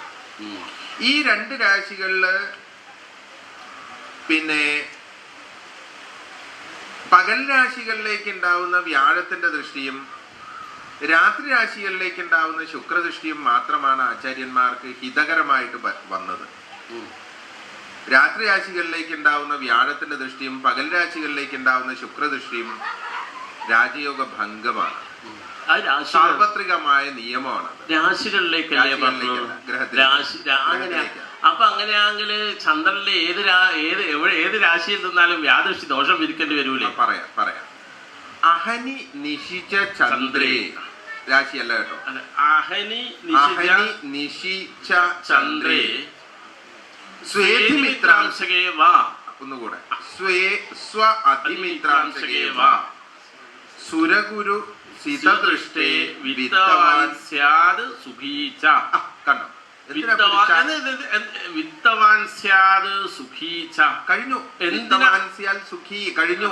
പിന്നെ എന്തിനാ ഒരു ചകാരം? ചകാരം വെച്ചെന്താ? മുക്കുതാതു ചന്ദ്രഭവനം തുഹിനകിരണ സന്തൃഷ്ടം. കർക്കിടരാശി എവിടത്തേക്കും ചന്ദ്രന്റെ ദോഷം വിധിച്ചിട്ട് കർക്കിടരാശിയിൽ നിൽക്കുന്ന ചന്ദ്രന് ദോഷം വിധിക്കാൻ കുറച്ച് ബുദ്ധിമുട്ട്. എന്തിനാ അത് രാശിയിൽ ലഗ്നത്തിലേക്ക് ചന്ദ്രൻ അതല്ലേ ഈ ചകാരം എന്തുകൊണ്ട് ഉപയോഗിച്ചു? അവിടെയല്ലേ പറഞ്ഞത്? അങ്ങനെ ചന്ദ്രൻ അവിടെയാണ് പറഞ്ഞത്. കേട്ടോളൂ. വിപര്യേസ്തേ ശീതാംശോ ജായന്തേ അല്പധനാനരാഹ. വിപര്യേസ്തേ അത് അങ്ങനെ വരണ്ടേ? വിപര്യേസ്തനല്ലേ? എന്തിനാ ഈ പകൽ രാശിയിൽ നിൽക്കുന്ന ചന്ദ്രനിലേക്ക് വ്യാഴത്തിന്റെ ദൃഷ്ടിയും രാത്രി രാശിയിൽ നിൽക്കുന്ന ചന്ദ്രനിലേക്ക് ശുക്രദൃഷ്ടിയും ആണെങ്കിൽ മാത്രമേ ഈ യോഗം നിങ്ങൾക്ക് സമൃദ്ധമായിട്ട് വരൂ. ഇതിന് വിപര്യസ്തമാണ് എങ്കിൽ അതുകൊണ്ടാണ് ചകാരം. വരാഹമീരാചാര്യന്റെ നിയമാണത്. വിപര്യസ്തേ ശീതാംശോ ജായന്തേ അല്പധനാനരാഹ.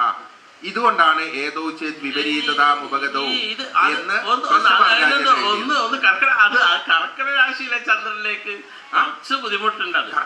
രാശി അങ്ങ് ഈ രാശി ഒരു വിശേഷ വിധി ഇപ്പോ എവിടത്തേക്കും പറഞ്ഞില്ലേ? അപ്പൊ എല്ലാം ഞാൻ ചോദിക്കട്ടെ, അങ്ങനെയാണെങ്കിൽ പറഞ്ഞല്ലോ, അങ്ങനെയാണെങ്കിൽ പറഞ്ഞല്ലോ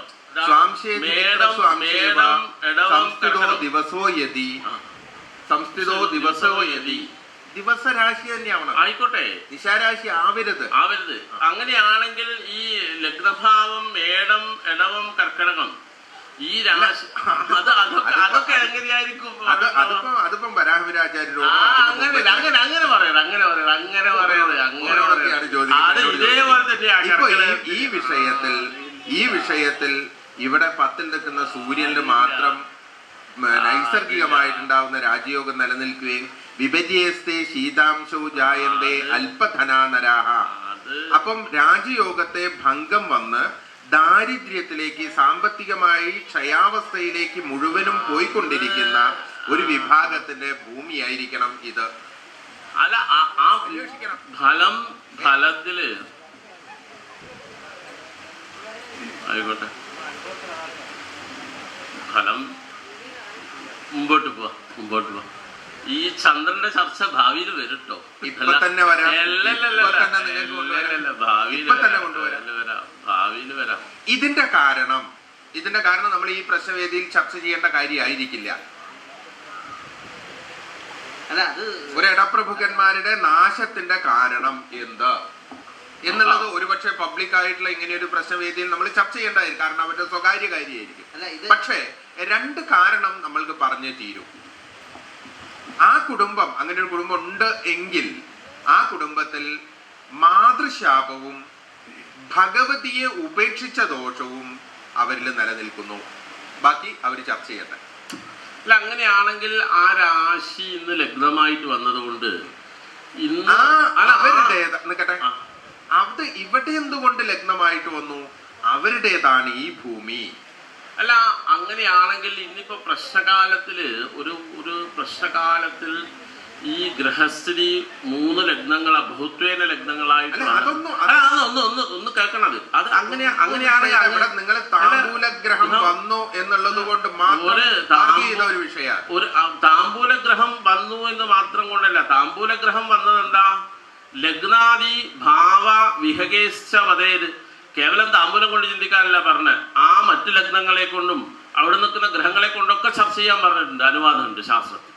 അത് ഛത്രമാണ്, ഉദയമാണ്, ചന്ദ്രന്റെ അസുതവത്തിയ രാശിയാണ്. അങ്ങനെയാണെങ്കിൽ എന്തുകൊണ്ട് ഇന്നും ഈ ഗ്രഹസ്ഥിതിയിൽ വന്നു? ഈ കൈവശക്കാരനും ഈ ദോഷം ബാധിക്കൂലേ? ഈ കൈവശം ഇപ്പം ഭൂമി കൈവശം വെക്കുന്നത് ആരാണോ, ഏത് വിഭാഗമാണോ, ആ വിഭാഗത്തിൽ ഈ ദുരിതം നിലനിൽക്കുന്നു. അങ്ങനെയാണെങ്കിൽ അങ്ങനെയാണെങ്കിൽ ഇന്ന് ഇപ്പോ ശ്രീപാദശങ്കരി നിർമ്മിക്കുന്നതിന് വേണ്ടിയിട്ടുള്ളതായ ഭൂമി നിങ്ങളോട് പറഞ്ഞോ?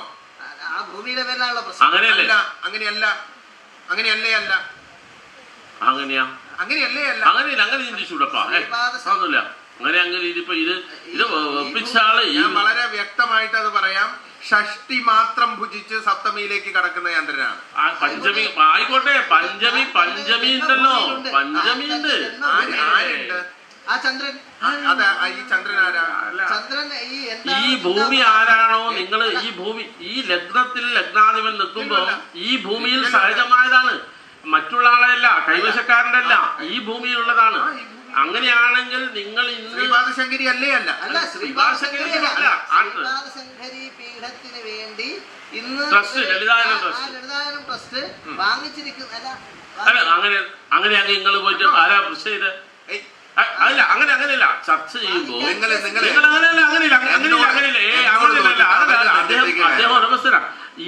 ഈ പ്രഷ്ടാവ് ഇങ്ങനെ ഒരു 10 റുപ്യ ഇതിനു വേണ്ടി ഉദ്ദേശത്തിൽ കൊടുത്തിട്ടുണ്ടോ? അങ്ങയുടെ തന്നെതാണ്. അതിനുശേഷം അങ്ങനെയല്ലെങ്കിൽ ഈ പ്രശ്നം എങ്ങനെയാ ഇവിടെ? അങ്ങനെയില്ല, അത് ചർച്ച ചെയ്തൂടാ. ഈ ഭൂമി നമ്മൾക്കായിട്ട് അതില്ല, ഈ ഭൂമിയാണ് ചിന്താസാധനം. അങ്ങനെയാണെങ്കിൽ താൻ ഇന്ന് ഈ ഭൂമിയിലുണ്ട്. ലഗ്നാധിപൻ ചന്ദ്രൻ എന്റെ ജന്മഭൂമിയാണ്. ഞാൻ ഇവിടെ തന്നെയുണ്ട്. അപ്പൊ ഞാൻ ഇവിടെ തന്നെ ഉണ്ട് എന്നുള്ളതായ ശാപസാധനം ഇവിടെ തന്നെയുണ്ട്. ആ സ്വാമിയെ വേണ്ട വിധത്തിൽ കാണാത്തത് ആ പാരമ്പര്യത്തിന് നാശത്തെയാണ് അംഗീകരിച്ചോ ഉണ്ടാക്കിയതെങ്കിൽ അല്ല, അത് അംഗീകരിക്കാൻ കുറച്ചും കൂടി മുന്നോട്ട് പോകണം.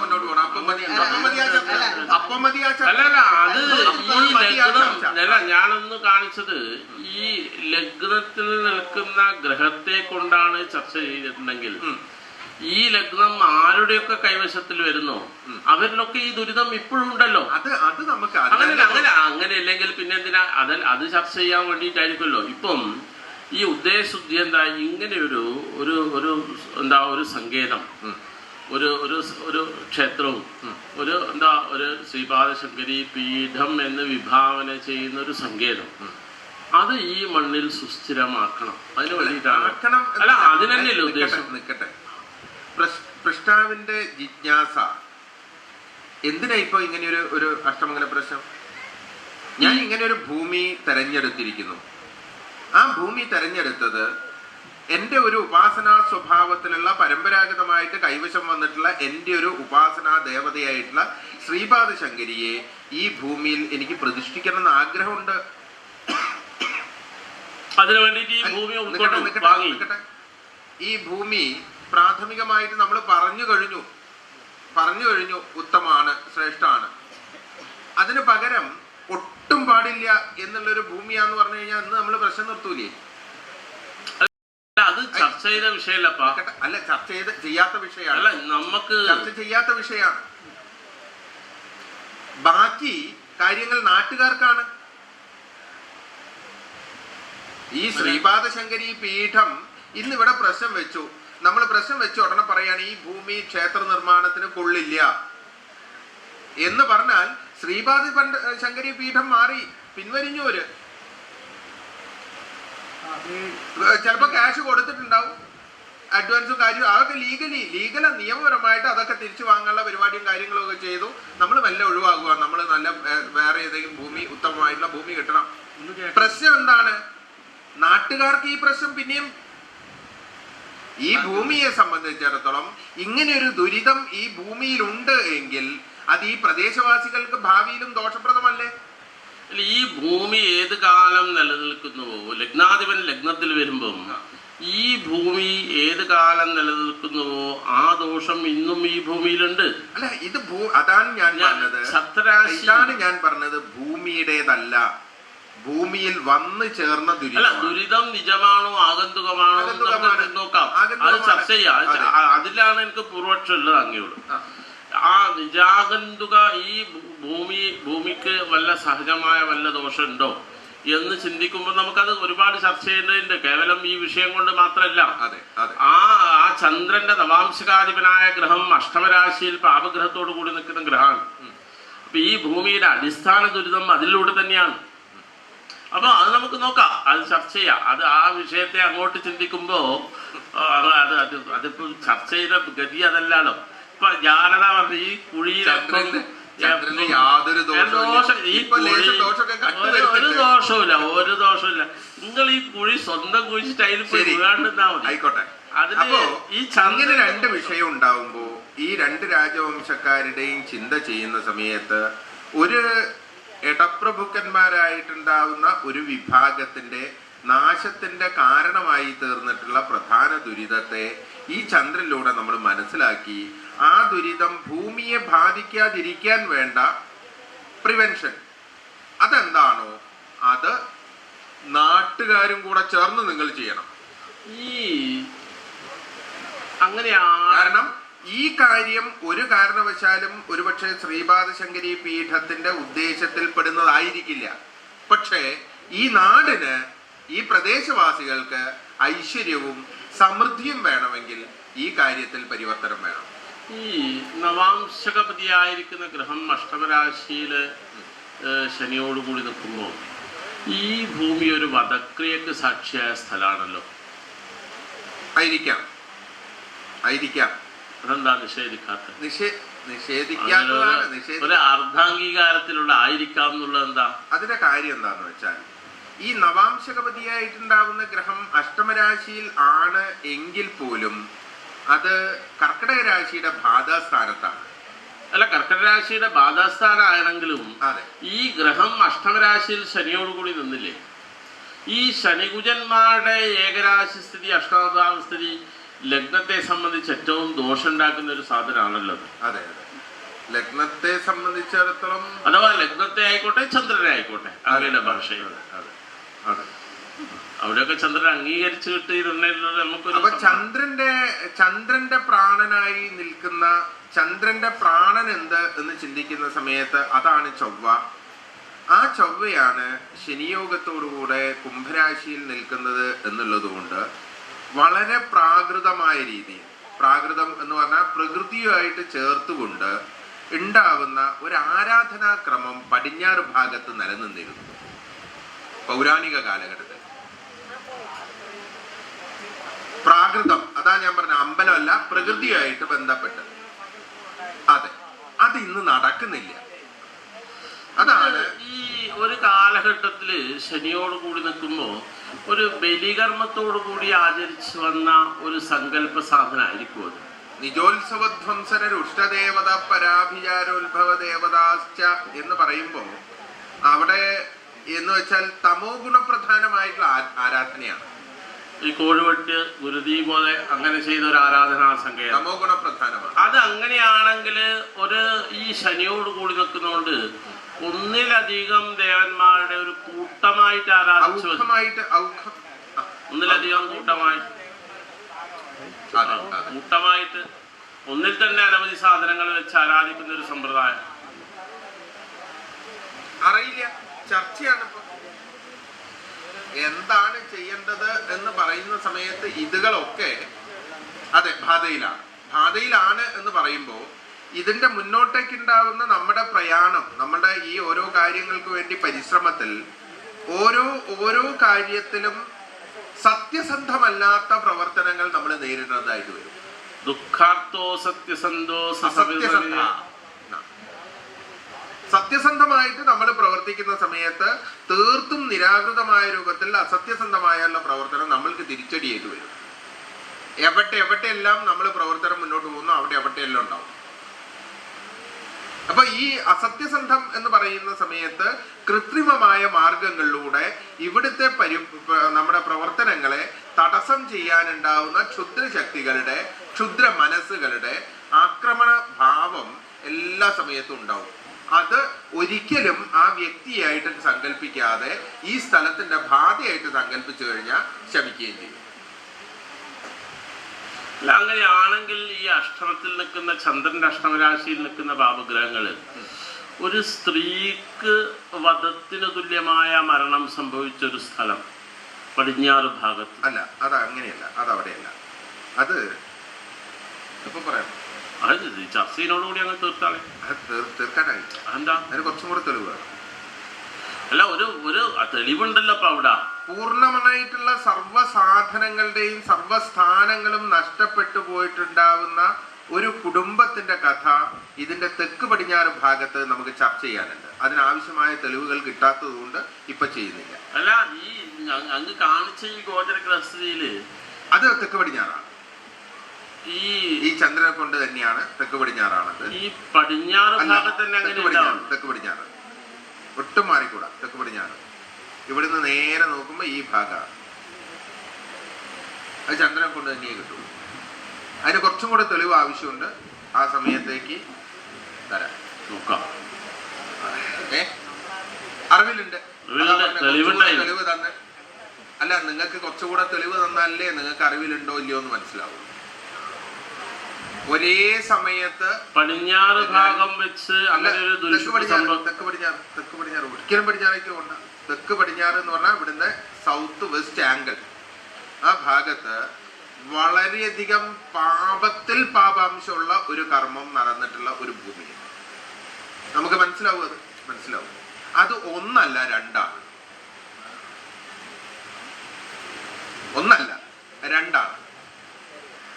അത് രണ്ടുപേര് ഒരുമിച്ച് കൊന്നു, രണ്ടുപേര് ഒരുമിച്ച് മരിച്ചു, രണ്ടുപേർക്ക് ഒരുമിച്ച് അപകടം വന്നു എന്ന് പറയപ്പെടുന്ന ഒരു സ്ഥാനം ഇവിടെയുണ്ട്.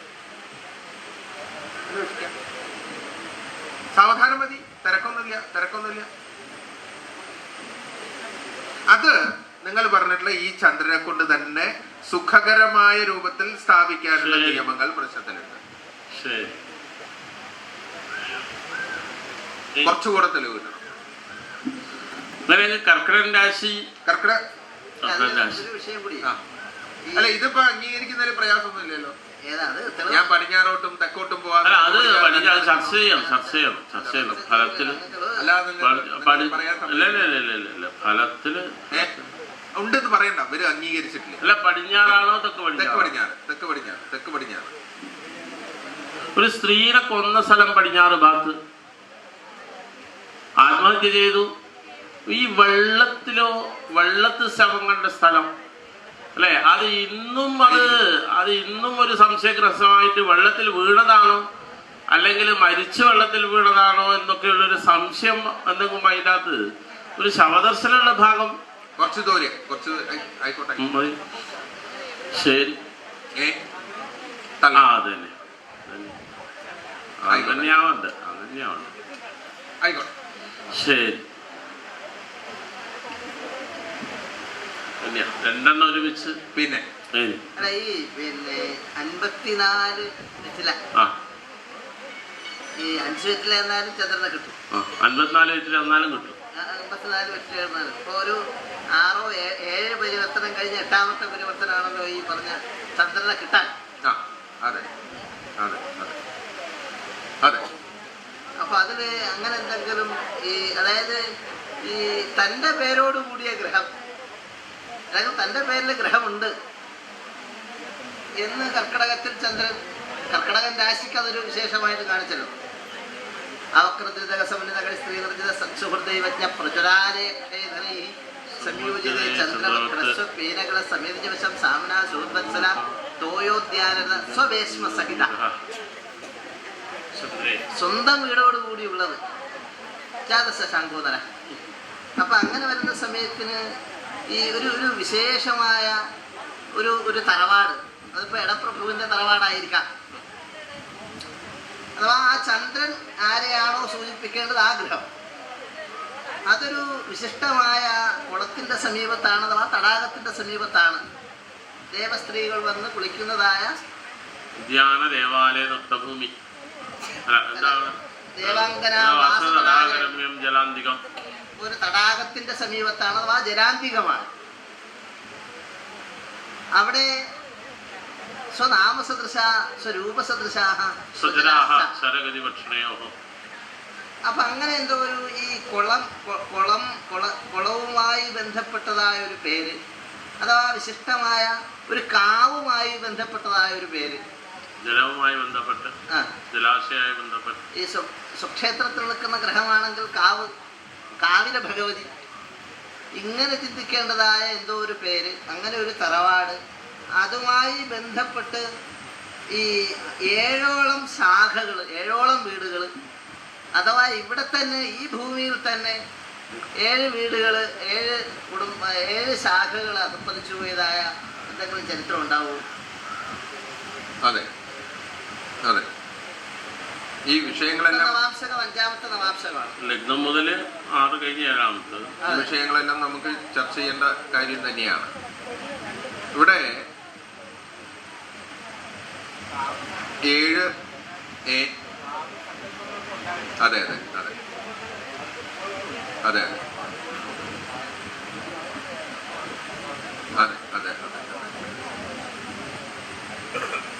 അതെ, അതൊക്കെ നമുക്ക് ചിന്തിച്ച് നോക്കണം.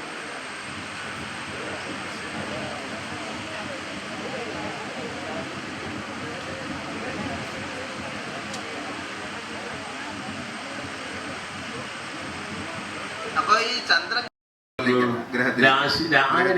അപ്പൊ അങ്ങനെയാണെങ്കിൽ ചന്ദ്രനിൽ ഏത് രാശിയിൽ നിന്നാലും വ്യാദൃഷ്ടി ദോഷം വിരിക്കേണ്ടി വരൂലേ? പറയാം. അഹനി നിശിച്ച ചന്ദ്രേ, രാശിയല്ല കേട്ടോ, അഹനി നിശിച്ച ചന്ദ്രേ സ്വേധിമിത്രാംശകേ വാ, ഒന്നുകൂടെ സ്വ അതിമിത്രാംശകേ വാ സുരഗുരു സിതദൃഷ്ടേ വിത്തവാൻ സ്യാദ് സുഖീച. കണ്ടോ, വിത്തവാൻ സ്യാദ് സുഖീച കഴിഞ്ഞു. വിത്തവാൻ സ്യാൽ സുഖീ കഴിഞ്ഞു. പിന്നെ എന്തിനാ ഒരു ചകാരം? ചകാരം വെച്ചെന്താ? മുക്കുദാതു ചന്ദ്രഭവനം തുഹിനകിരണ സന്ദൃഷ്ടം. കർക്കിടരാശി എവിടത്തേക്കും ചന്ദ്രന്റെ ദോഷം വിധിച്ചിട്ട് കർക്കിടരാശിയിൽ നിൽക്കുന്ന ചന്ദ്രന് ദോഷം വിധിക്കാൻ കുറച്ച് ബുദ്ധിമുട്ട്. രാശിയിൽ ലഗ്നത്തിലേക്ക് ചന്ദ്രൻ, അതല്ലേ ഈ ചകാരം എന്തുകൊണ്ട് ഉപയോഗിച്ചു? അങ്ങനെയല്ലേ പറഞ്ഞത്? അങ്ങനെയാണെങ്കിൽ ചന്ദ്രൻ അവിടെയാണ് പറഞ്ഞത്. കേട്ടോളൂ, വിപര്യസ്തേ ശീതാംശു ജായന്തേ അല്പധനാനരാഹ. വിപര്യസ്തേ, അത് അങ്ങനെ വരണ്ടേ? വിപര്യസ്തനല്ലേ? എന്തിനാ ഈ പകൽ രാശിയിൽ നിൽക്കുന്ന ചന്ദ്രനിലേക്ക് വ്യാഴത്തിന്റെ ദൃഷ്ടിയും രാത്രിരാശിയിൽ നിൽക്കുന്ന ചന്ദ്രനിലേക്ക് ശുക്രദൃഷ്ടിയും ആണെങ്കിൽ മാത്രമേ ഈ യോഗം നിങ്ങൾക്ക് സമൃദ്ധമായിട്ട് വരൂ. ഇതിന് വിപര്യസ്തമാണ് എങ്കിൽ അതുകൊണ്ടാണ് ചകാരം. വരാഹമീരാചാര്യന്റെ നിയമാണത്. ശരി. വിപര്യസ്തേ ശീതാംശോ ജായന്തേ അല്പധനാനരാഹ. ഇതുകൊണ്ടാണ് ഏതോ ചേത് വിപരീതതാമുപഗതോ എന്ന് കർക്കിടക രാശിയിലെ ചന്ദ്രനിലേക്ക് കുറച്ച് ബുദ്ധിമുട്ടുണ്ട്. കർക്കിടക രാശി അങ്ങ് ഈ രാശി ഒരു വിശേഷ വിധി ഇപ്പോ എവിടത്തേക്കും പറഞ്ഞില്ലേ? അപ്പൊ അല്ല, ഞാൻ ചോദിക്കട്ടെ, അങ്ങനെയാണെങ്കിൽ പറഞ്ഞല്ലോ, അങ്ങനെയാണെങ്കിൽ പറഞ്ഞല്ലോ സംസ്ഥിതോ ദിവസോ യതി.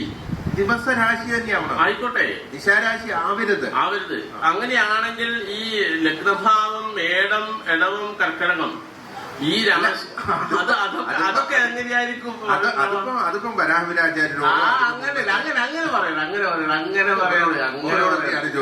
ഇതേപോലെ തന്നെയാണ്.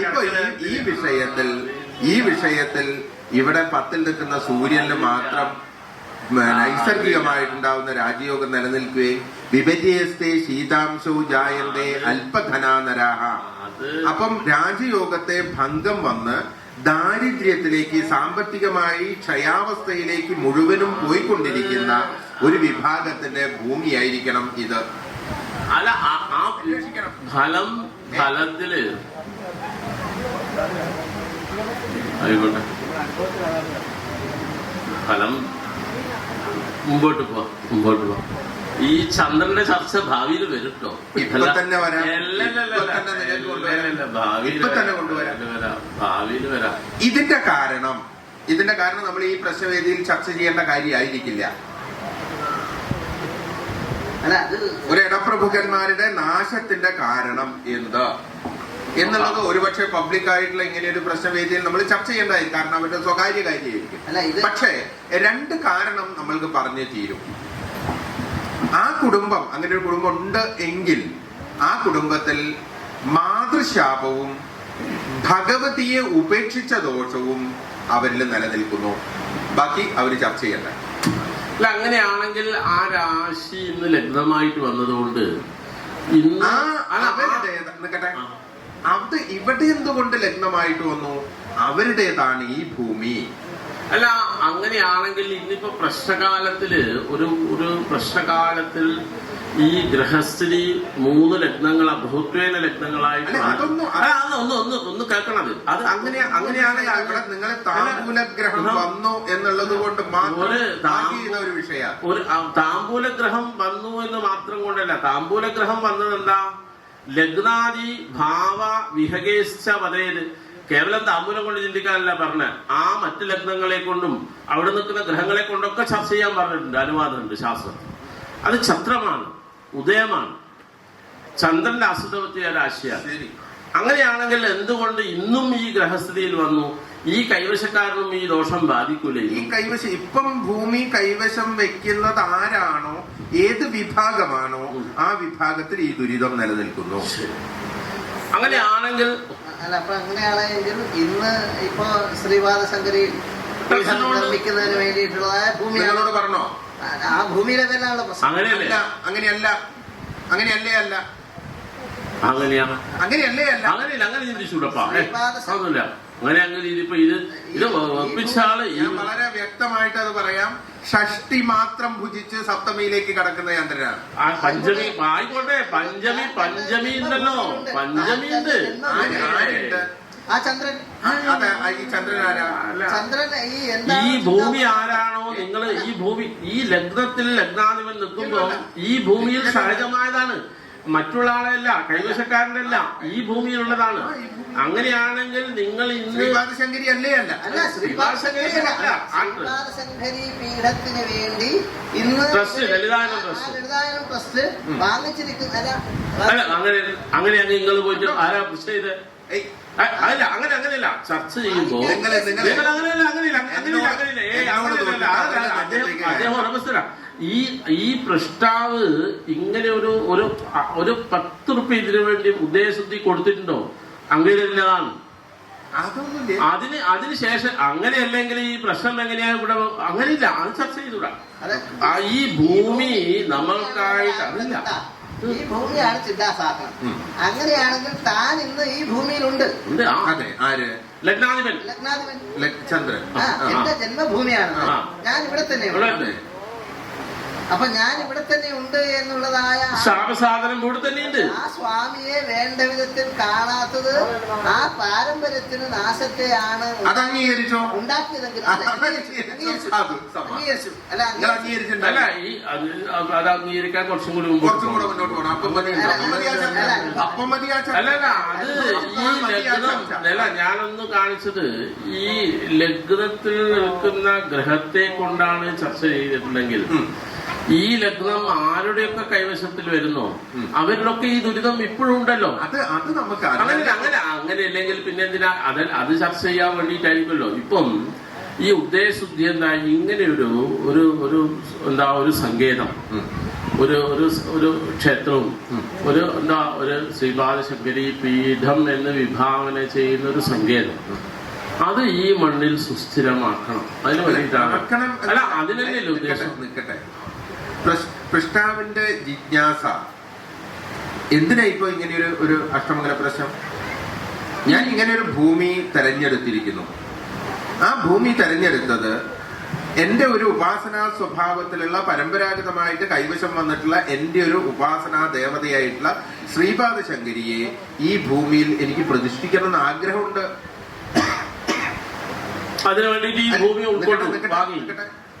ഈ ഭൂമി പ്രാഥമികമായിട്ട് നമ്മൾ പറഞ്ഞു കഴിഞ്ഞു ഉത്തമാണ്, ശ്രേഷ്ഠമാണ്. അതിന് പകരം ഒട്ടും പാടില്ല എന്നുള്ളൊരു ഭൂമിയാന്ന് പറഞ്ഞു കഴിഞ്ഞാൽ ഇന്ന് നമ്മൾ പ്രശ്നം നിർത്തൂലേ? അല്ല, അത് ചർച്ച ചെയ്ത വിഷയമല്ലപ്പാ. അല്ല, ചർച്ച ചെയ്യാത്ത വിഷയമാണ്. നമുക്ക് ചർച്ച ചെയ്യാത്ത വിഷയമാണ്. ബാക്കി കാര്യങ്ങൾ നാട്ടുകാർക്കാണ്. ഈ ശ്രീപാദശങ്കരി പീഠം ഇന്നിവിടെ പ്രശ്നം വെച്ചു. നമ്മൾ പ്രശ്നം വെച്ചു ഉടനെ പറയാണ് ഈ ഭൂമി ക്ഷേത്ര നിർമ്മാണത്തിന് കൊള്ളില്ല എന്ന് പറഞ്ഞാൽ ശ്രീപാദ ശങ്കരി പീഠം മാറി പിൻവലിഞ്ഞവര്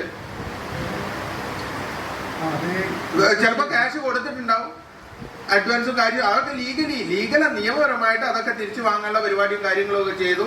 നമ്മൾ മെല്ലെ ഒഴിവാകുക, നമ്മൾ നല്ല വേറെ ഏതെങ്കിലും ഭൂമി, ഉത്തമമായിട്ടുള്ള ഭൂമി കിട്ടണം. പ്രശ്നം എന്താണ്? നാട്ടുകാർക്ക് ഈ പ്രശ്നം പിന്നെയും ഈ ഭൂമിയെ സംബന്ധിച്ചിടത്തോളം ഇങ്ങനെ ഒരു ദുരിതം ഈ ഭൂമിയിലുണ്ട് എങ്കിൽ അത് ഈ പ്രദേശവാസികൾക്ക് ഭാവിയിലും ദോഷപ്രദമല്ലേ? അല്ല, ഈ ഭൂമി ഏത് കാലം നിലനിൽക്കുന്നുവോ, ലഗ്നാധിപൻ ലഗ്നത്തിൽ വരുമ്പോൾ ഈ ഭൂമി ഏത് കാലം നിലനിൽക്കുന്നുവോ ആ ദോഷം ഇന്നും ഈ ഭൂമിയിലുണ്ട്. അല്ല, ഇത് അതാണ് ഞാൻ പറഞ്ഞത്. സപ്തരാശിയാണ് ഞാൻ പറഞ്ഞത്, ഭൂമിയുടേതല്ല, ഭൂമിയിൽ വന്നു ചേർന്ന ദുരിതം നിജമാണോ ആഗന്തുകമാണോ നോക്കാം, അത് ചർച്ച ചെയ്യാം. അതിലാണ് എനിക്ക് പൂർവക്ഷം ഉള്ളത് അങ്ങയോട്. ആ നിജാഗന്തുക ഈ ഭൂമിക്ക് വല്ല സഹജമായ വല്ല ദോഷമുണ്ടോ എന്ന് ചിന്തിക്കുമ്പോൾ നമുക്കത് ഒരുപാട് ചർച്ച ചെയ്യേണ്ടതുണ്ട്. കേവലം ഈ വിഷയം കൊണ്ട് മാത്രമല്ല. ആ ചന്ദ്രന്റെ നവാംശകാധിപനായ ഗ്രഹം അഷ്ടമരാശിയിൽ പാപഗ്രഹത്തോടു കൂടി നിൽക്കുന്ന ഗ്രഹമാണ്. അപ്പൊ ഈ ഭൂമിയുടെ അടിസ്ഥാന ദുരിതം അതിലൂടെ തന്നെയാണ്. അപ്പൊ അത് നമുക്ക് നോക്കാം, അത് ചർച്ച ചെയ്യാം. അത് ആ വിഷയത്തെ അങ്ങോട്ട് ചിന്തിക്കുമ്പോ അതിപ്പോ ചർച്ച ചെയ്ത ഗതി അതല്ലല്ലോ. ഇപ്പൊ ജാരത പറഞ്ഞ ഈ കുഴിയിലൊക്കെ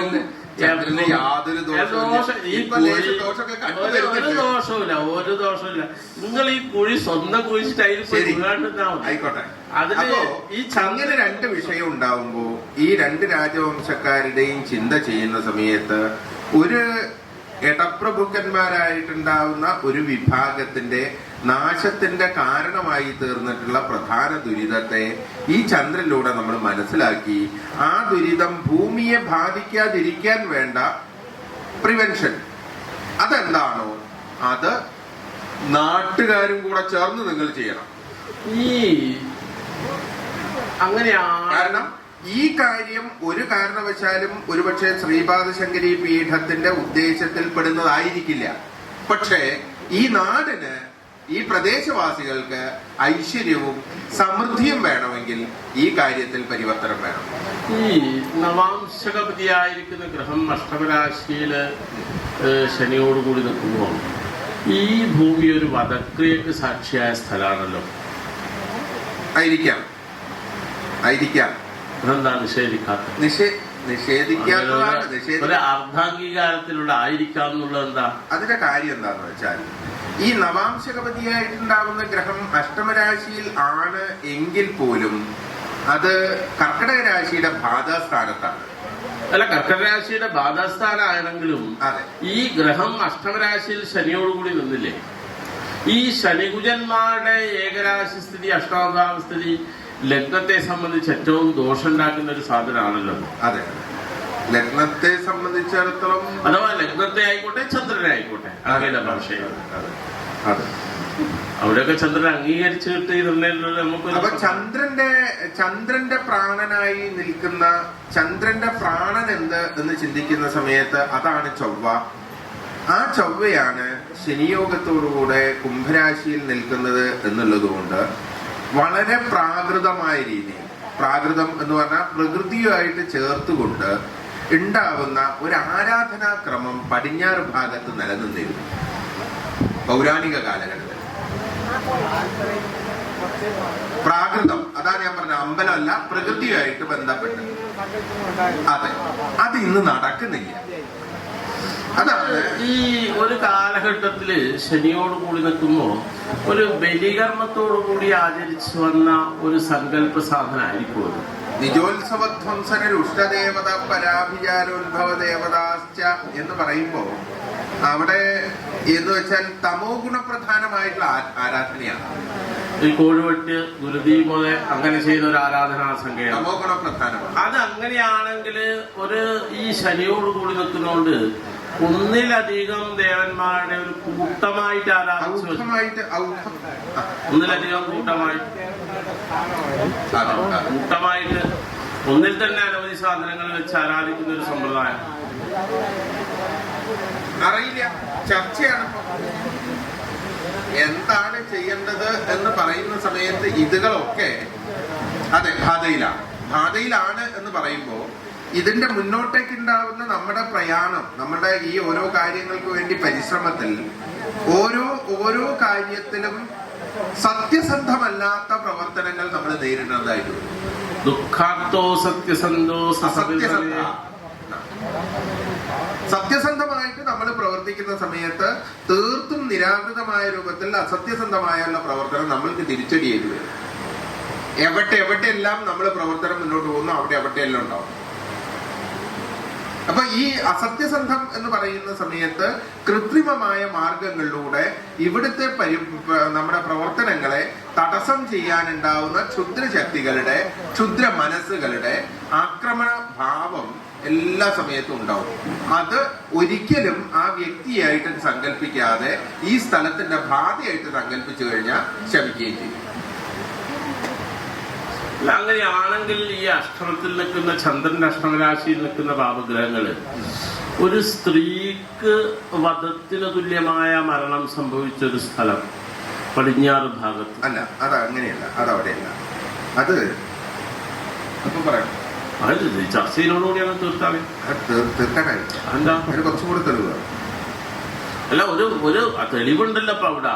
പൂർണ്ണമായിട്ടുള്ള സർവ്വസാധനങ്ങളുടെയും സർവ്വസ്ഥാനങ്ങളും നഷ്ടപ്പെട്ടു പോയിട്ടുണ്ടാകുന്ന ഒരു കുടുംബത്തിന്റെ കഥ ഇതിന്റെ തെക്ക് പടിഞ്ഞാറ് ഭാഗത്ത് നമുക്ക് ചർച്ച ചെയ്യാനുണ്ട്. അതിനാവശ്യമായ തെളിവുകൾ കിട്ടാത്തത് കൊണ്ട് ഇപ്പൊ ചെയ്യുന്നില്ല. അല്ല, ഈ അങ്ങ് കാണിച്ച ഈ ഗോചരഗ്രഹസ്ഥിതിയില് അത് തെക്ക് പടിഞ്ഞാറാണ്. ഈ ചന്ദ്രനെ കൊണ്ട് തന്നെയാണ് തെക്ക് പടിഞ്ഞാറാണത്. ഈ പടിഞ്ഞാറ് തെക്ക് പടിഞ്ഞാറ് ഒട്ടും മാറിക്കൂടാ. തെക്ക് പടിഞ്ഞാറ് ഇവിടുന്ന് നേരെ നോക്കുമ്പോ ഈ ഭാഗം അത് ചന്ദ്രനെ കൊണ്ട് തന്നെ കിട്ടും. അതിന് കുറച്ചും കൂടെ തെളിവ് ആവശ്യമുണ്ട്. ആ സമയത്തേക്ക് തരാം. അറിവിലുണ്ട്, തെളിവ് തന്നെ. അല്ല, നിങ്ങൾക്ക് കുറച്ചുകൂടെ തെളിവ് തന്നാലേ നിങ്ങൾക്ക് അറിവിലുണ്ടോ ഇല്ലയോ എന്ന് മനസ്സിലാവും. ഒരേ സമയത്ത് പടിഞ്ഞാറ് ഭാഗം വെച്ച് തെക്ക് പടിഞ്ഞാറ് ഒരിക്കലും പടിഞ്ഞാറേക്ക് പോകണ്ട. തെക്ക് പടിഞ്ഞാറ് എന്ന് പറഞ്ഞാൽ ഇവിടുന്ന് സൗത്ത് വെസ്റ്റ് ആംഗിൾ ആ ഭാഗത്ത് വളരെയധികം പാപാംശമുള്ള ഒരു കർമ്മം നടന്നിട്ടുള്ള ഒരു ഭൂമി നമുക്ക് മനസ്സിലാവും. അത് ഒന്നല്ല രണ്ടാ.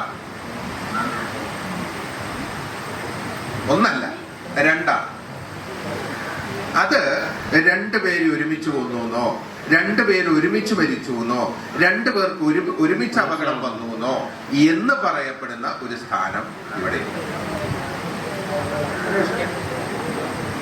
സാവധാനം മതി, തിരക്കൊന്നുമില്ല. അത് നിങ്ങൾ പറഞ്ഞിട്ടുള്ള ഈ ചന്ദ്രനെ കൊണ്ട് തന്നെ സുഖകരമായ രൂപത്തിൽ സ്ഥാപിക്കാനുള്ള നിയമങ്ങൾ പ്രശ്നത്തിലുണ്ട്. കുറച്ചുകൂടെ തെളിവ്. കർക്കിടക രാശി വിഷയം കൂടി. അല്ല, ഇതിപ്പോ അംഗീകരിക്കുന്നതിന് പ്രയാസമൊന്നുമില്ലല്ലോ. ഞാൻ പടിഞ്ഞാറോട്ടും തെക്കോട്ടും പോകാൻ അത് ചർച്ച ചെയ്യാം. ഫലത്തിന് ഉണ്ടെന്ന് പറയണ്ട, അവര് അംഗീകരിച്ചിട്ടില്ല. അല്ല, പടിഞ്ഞാറാണോ തെക്ക് തെക്ക് പടിഞ്ഞാറ്? പടിഞ്ഞാറ്, തെക്ക് പടിഞ്ഞാറ്, തെക്ക് പടിഞ്ഞാറ്. ഒരു സ്ത്രീനെ കൊന്ന സ്ഥലം പടിഞ്ഞാറ് ഭാഗത്ത്, ആത്മഹത്യ ചെയ്തു. ഈ വെള്ളത്തിൽ ശവം കണ്ട സ്ഥലം അല്ലെ, അത് ഇന്നും ഒരു സംശയഗ്രസ്തമായിട്ട് വെള്ളത്തിൽ വീണതാണോ അല്ലെങ്കിൽ മരിച്ച വെള്ളത്തിൽ വീണതാണോ എന്നൊക്കെയുള്ള ഒരു സംശയം എന്തെങ്കിലും അതിനകത്ത് ഒരു ശവദർശനമുള്ള ഭാഗം കുറച്ച് ദൂരെ, കുറച്ച് ആയിക്കോട്ടെ. ശരി,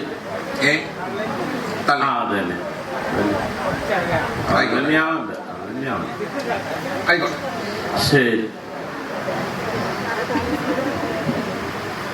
രണ്ടെണ്ണം ഒരുമിച്ച്. പിന്നെ ഈ 54 വെറ്റില, ഈ 5 വെറ്റില എന്നാലും ചന്ദ്രനെ കിട്ടും.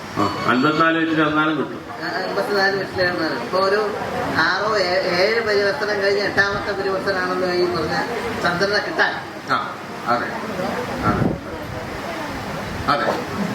അപ്പൊ അതിന് അങ്ങനെ എന്തെങ്കിലും അതായത് ഈ തന്റെ പേരോട് കൂടിയ ഗ്രഹം, അതായത് തന്റെ പേരിൽ ഗ്രഹമുണ്ട് എന്ന് കർക്കിടകത്തിൽ ചന്ദ്രൻ, കർക്കിടകൻ രാശിക്ക് അതൊരു വിശേഷമായിട്ട് കാണിച്ചല്ലോ. അവക്രദ്രിതക സമന്വിതകൾ സ്ത്രീ നിർദ്ദിത സത്സുഹൃദൈവജ്ഞ പ്രചുരാലയധനൈ സംയോജിതേ ചന്ദ്രവസ്തു പേനകള സമേതിജവശം സാമ്ന സുഹൃത്സല തോയോദ്യാനത സ്വവേശ്മ സഹിത, സ്വന്തം വീടോടുകൂടിയുള്ളത് ചാതസ ശാങ്കോദര. അപ്പൊ അങ്ങനെ വരുന്ന സമയത്തിന് ഈ ഒരു വിശേഷമായ ഒരു തറവാട്, അതിപ്പോ ഇടപ്രഭുവിന്റെ തറവാടായിരിക്കാം, അഥവാ ആ ചന്ദ്രൻ ആരെയാണോ സൂചിപ്പിക്കേണ്ടത് ആ ഗ്രഹം, അതൊരു വിശിഷ്ടമായ കുളത്തിന്റെ സമീപത്താണ്, അഥവാ തടാകത്തിന്റെ സമീപത്താണ് ദേവസ്ത്രീകൾ വന്ന് കുളിക്കുന്നതായ ദേവാലയ നൃത്തഭൂമി,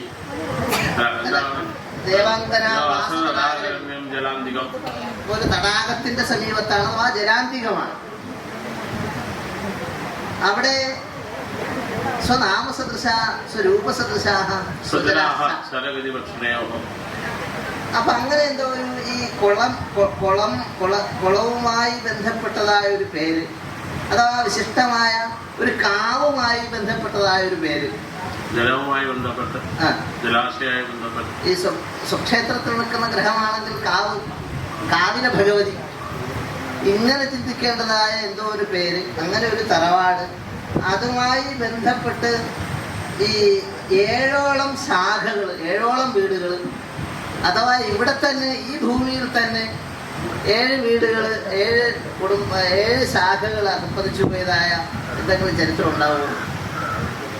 അതെ, അതെ. ഈ വിഷയങ്ങളെല്ലാം നവാംശകം 5ാമത്തെ നവാംശകമാണ്. ലഗ്നം മുതൽ 6 കഴിഞ്ഞ് 7ാമത്തെ. ഈ വിഷയങ്ങളെല്ലാം നമുക്ക് ചർച്ച ചെയ്യേണ്ട കാര്യം തന്നെയാണ്. ഇവിടെ 7 അതെ അതെ അതെ അതെ അതെ അതെ അതൊക്കെ നമുക്ക്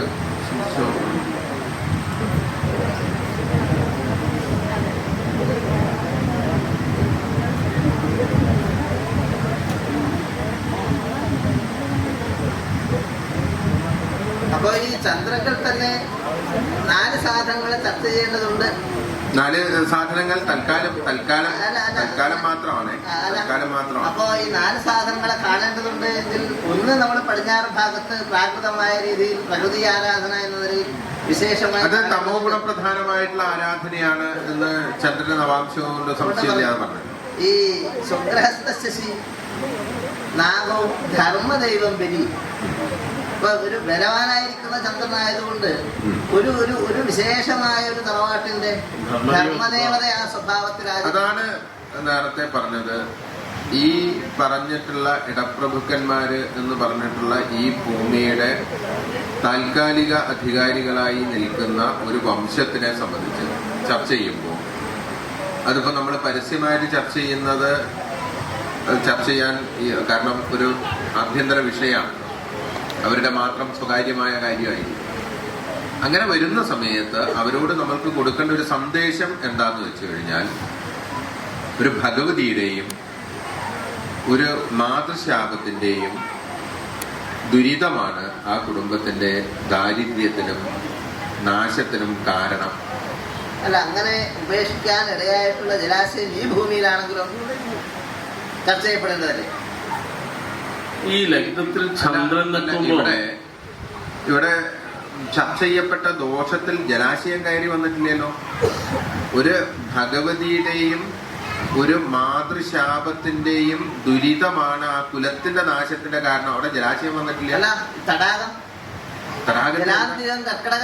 കർക്കടക രാശിയാണിത്. തടാകത്തെ കൊണ്ട് നിങ്ങൾക്ക് എങ്ങനെയാ ദോഷം പറയാനല്ല? ഈ ജലരാശിയിൽ ജലഗ്രഹം വന്നിട്ട് ജലരാശിയും നവാംശകം ചെയ്തു.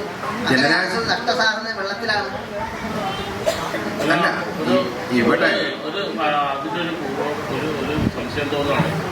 ഇപ്പൊ ജലരാശിയിൽ ജലഗ്രഹം വന്ന് ചതുരസ്വഭാവത്വം വന്നുകൊണ്ട് ഒരു തീർത്ഥസമാനമായ ജലാശയം അതോടുകൂടി ഈ ദുരിതം കാരണം നഷ്ടപ്പെട്ടു പോയോ, നശിപ്പിച്ചതോ? ചന്ദ്രനും നഷ്ടപ്പെട്ടു പോയി എന്ന് ചിന്തിക്കാനുള്ള നിയമം ഈ നീചാംശകം അല്ല, നഷ്ടപ്പെട്ടു അഥവാ നീച നമാംശകം ചെയ്തു.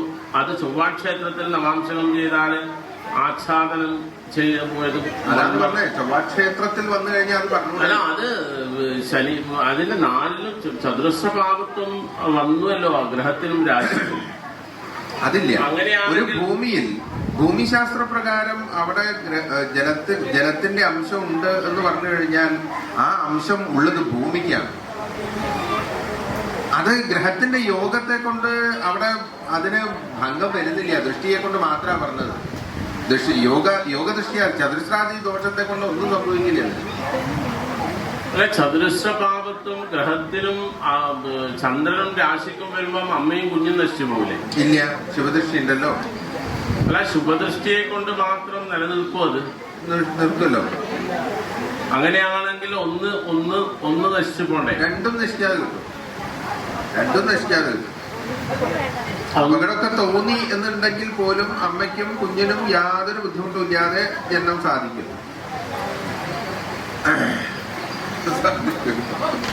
നീചാംശം വന്നതോ? നീചാംശം വന്നാലൊന്നും കുഴപ്പമില്ല. നീചാംശകം പരിത്യജ്യ അതെന്തായിരിക്കും വന്നിട്ടുണ്ടാവാ? പക്ഷബലല്ലേ ചന്ദ്രബലം? അല്ല, പക്ഷ സ്ഥാനബലം എല്ലാ ഗ്രഹങ്ങൾക്കും സമാനല്ലേ? അല്ല, പക്ഷോദ്ഭവം ഹിമകരസ്യ വിശേഷമാഹു. ചന്ദ്രന് വിശേഷ ബലല്ലേ ഉള്ളൂ. അതാണ് വിശേഷമാണ്. കാരണം ഈ സാമാന്യ ബലത്തില് വിശേഷമായിട്ടുള്ള ബലം ഉള്ളത് കൊണ്ട് അല്ല, ഈ പക്ഷബലം ഉണ്ടായാലും നീചാംശകം വന്ന ബലത്തില് കുറക്കൂലേ?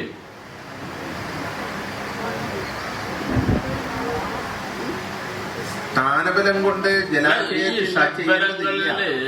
ഷഡ്ബലങ്ങളില് നിവർത്തിച്ച ഒരു സാധനത്തിൽ നീചാംശകം വന്നാൽ കുറച്ചു പോകില്ല. നിങ്ങൾക്ക് ഒരു ജലപ്രശ്നമാണെങ്കിൽ നിൽക്കട്ടെ പറയുന്നത് ജലപ്രശ്നം ചിന്തിക്കുകയാണ്. ഒരു കുളത്തിന്റെ പ്രശ്നമോ ഒരു കിണറിന്റെ പ്രശ്നമോ ചിന്തിക്കുമ്പോൾ ആ കിണറിൽ എത്ര അടി വെള്ളം ഉണ്ടാവും എന്ന് ചോദിക്കുന്ന സമയത്ത് ചന്ദ്രന്റെ സ്ഥാനബലം അവിടെ ഇല്ല. അതാണ് പറഞ്ഞത്. അതാണ് ബലവിഷയത്തിൽ വ്യത്യസ്തങ്ങളായ ബലങ്ങളെ കൊണ്ടാണ് ഫലനിർദ്ദേശത്തിൽ നിൽക്കുന്ന ചന്ദ്രന് ചൊവ്വയുടെ ബന്ധമോ ചൊവ്വാക്ഷേത്രങ്ങളിൽ ഇല്ലാത്തത് കൊണ്ടാണല്ലോ പറഞ്ഞത്. ഇല്ലാത്തത് കൊണ്ടാണല്ലോ ഇതിന്റെ ഒരു നാശത്തിന്റെ അതിന്റെ 4ലും 8ലും പാപഗ്രഹം വന്നിട്ട് ചിന്തിത ഗ്രഹം നീചനമാംസകം ചെയ്തതാണ്. ഇതൊന്നും ജലാശയത്തെ സംബന്ധിച്ച് നിങ്ങൾ പറയുന്ന ആക്ഷേപങ്ങളുടെ പ്രശ്നം അല്ല. എന്നാൽ ഇത് നമ്മൾ ആരംഭത്തിൽ പറയപ്പെട്ടിട്ടുള്ള തെക്ക് കിഴക്ക് ഭാഗത്തുള്ള ജലനിർഗമസ്ഥാനത്തിന്റെ ഒരു ആച്ഛാദനത്തിന്റെ വിഷയമാണ്. ഈ ഒരു കിണറിന്റെ ചിന്ത കിണറല്ല സജലേ ലഗ്നേ സജലേ സഹ ഇന്ദുഗതഃ ലഗ്നേ കൂപഃ. അതെ, ഞാൻ പറയുന്നത് അതെല്ലാം നിലനിൽക്കുന്നതല്ലേ? അത് നീചതാംശം അങ്ങനെ ഒരു ചിന്ത ഈ പ്രശ്നത്തില് വേണ്ടതില്ല. സാധനം ഭൂതയോഗാദേഹേ എന്നല്ലേ പറഞ്ഞു. അതിനല്ലേ ദോഷം വിരിച്ച 4 വട്ടിലും ഈ ഒരു ദോഷം വിരിച്ചില്ലേ. ചതുരസ്രകേർവ ത്രികോണകേർവ സകലിസ്ഥ പാപൈഹി ഭാവസ്യ നാശം. ഇത് സ്വാമി കാരകേതുരശ്ച ഈ ഭാവത്തിനും തൽപതിക്കും കാരകാഗ്രഹത്തിനും ഒരുപോലെ ചിന്തിക്കാൻ പറ്റിയ നിയമല്ലേ ചതുരസ്വഭാവത്വം. ഒരു ഭാവനാശത്തിന്റെ ലക്ഷണം പൂർണ്ണമായിട്ട് കാണിച്ച ഗ്രഹസ്ഥിതിയല്ലേ. ഭാവനാശത്തിന്റെ ലക്ഷണം പൂർണ്ണമായിട്ടൊന്നും കാണിച്ചില്ലേ. അവിടെ വ്യാഴത്തിന്റെ ദൃഷ്ടി ഉണ്ടെങ്കിൽ പിന്നെ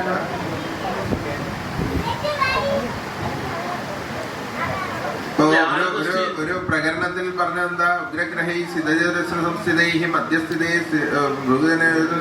സൗമ്യഗ്രഹൈരസഹിത. അവിടെ ശുഭദൃഷ്ടി ശുഭയോഗം ഒട്ടും പാടില്ല. അങ്ങനെ വന്നു കഴിഞ്ഞാൽ മാത്രമേ ആ സ്ത്രീയിൽ അഥവാ ആ വ്യക്തിയിൽ അഥവാ ആ വിഷയത്തിൽ നാശം പറയാൻ പാടുള്ളൂ.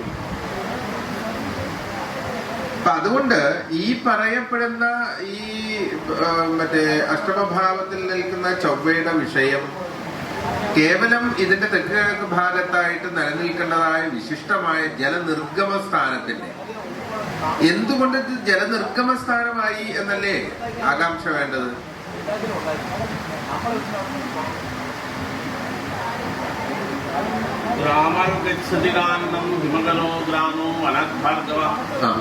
സ്വയം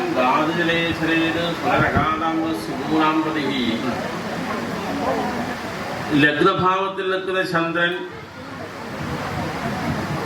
ലഗ്നേന്ദു ജീവ ശശിചേതേതി കേന്ദ്ര സംശയം മാർഗോപകണ്ഡമി തോയ നിധാനമത്ര.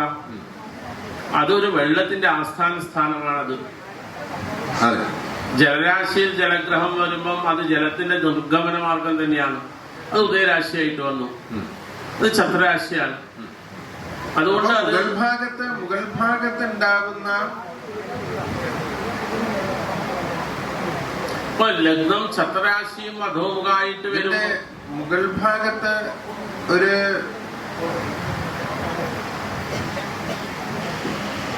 ഒരു വിശേഷമായിട്ടുണ്ടാവുന്ന ഒരു കാനനമായിട്ട് കാട് പോലെ കിടക്കുന്ന ഒരു സ്ഥലമുണ്ട്.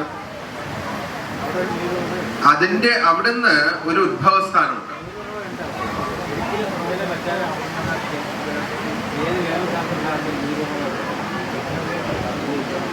അത് ഈ ദിക്കിലായിരിക്കും. തെക്കിഴക്ക് ഭാഗം കർക്കടരാശി. വഴി ഇവിടേക്ക് വരുന്ന വഴിയുടെ സമീപത്തായിരിക്കും. അന്തർജലാണ്. അന്തർജലം ഇവിടേക്ക് വരുന്ന വഴിയുടെ സമീപത്തായിരിക്കും ഈ കർക്കട രാശി ആയതുകൊണ്ട് അതിലെന്തോ ഒരു വിശേഷത്തുണ്ടാവും. വിശേഷത്തുണ്ടാവണം അല്ലേ? വിശേഷത്തുണ്ട്. അത് ചർച്ച ചെയ്യേണ്ട ഒരു വിഷയമാണ്.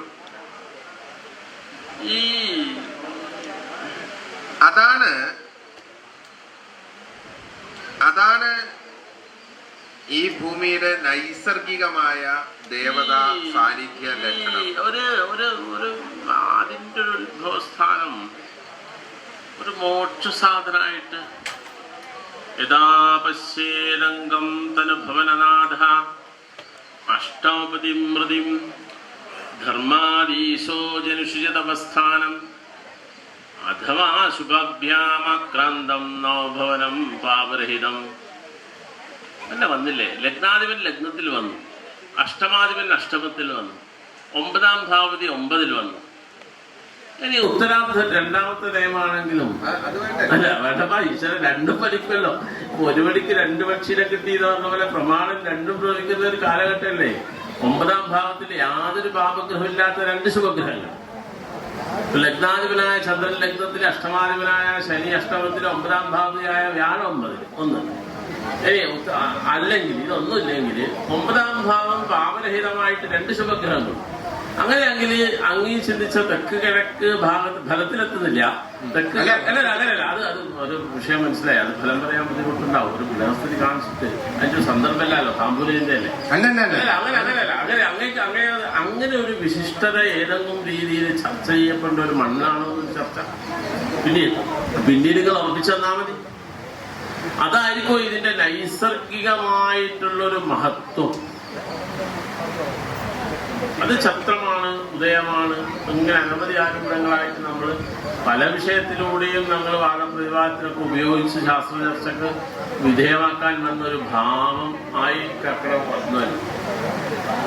അങ്ങനെ ഒരു ഒരു ഒരു ഒരു ഒരു വല്ല താപസിന്റെയോ തപസ്വിയാണ് മുനിജന സമവേഷ പൂരുഷസ്തരോഷ ഭവതി നവഭവനെ സംഭവേ ഭാഗ്യവിസ്മിൻ. 9ാം ഭാവത്തിലെ വ്യാഴം, 9ാം ഭാവത്തിലെ ശുക്രൻ, ഇതൊക്കെ വന്നൊരു ഒരു ഗൃഹസ്ഥലി ഇങ്ങനെ യാതൊരു ആശയപരമായിട്ടുള്ള വൈരുദ്ധ്യങ്ങളും ഇല്ലാതെ പൂർണ്ണമായിട്ടും അംഗീകരിക്കേണ്ട ഒരു പ്രമാണമാണ് ഇപ്പൊ അങ്ങ് ഉപയോഗിച്ചിട്ടുള്ളത്. ഇതൊന്നുണ്ടോ ഒരു അന്വേഷണം? യഥാ പശ്യേതംഗം തനുഭവന നാഭ അഷ്ടമപതിം മൃതിം ജനിഷിത തപസ്ഥാനം അഥവാ ധർമാദീശോ ജനിഷിത തപസ്ഥാനം. അതെ, 9ാം ഭാവാധിപൻ 9ൽ നിൽക്കണം.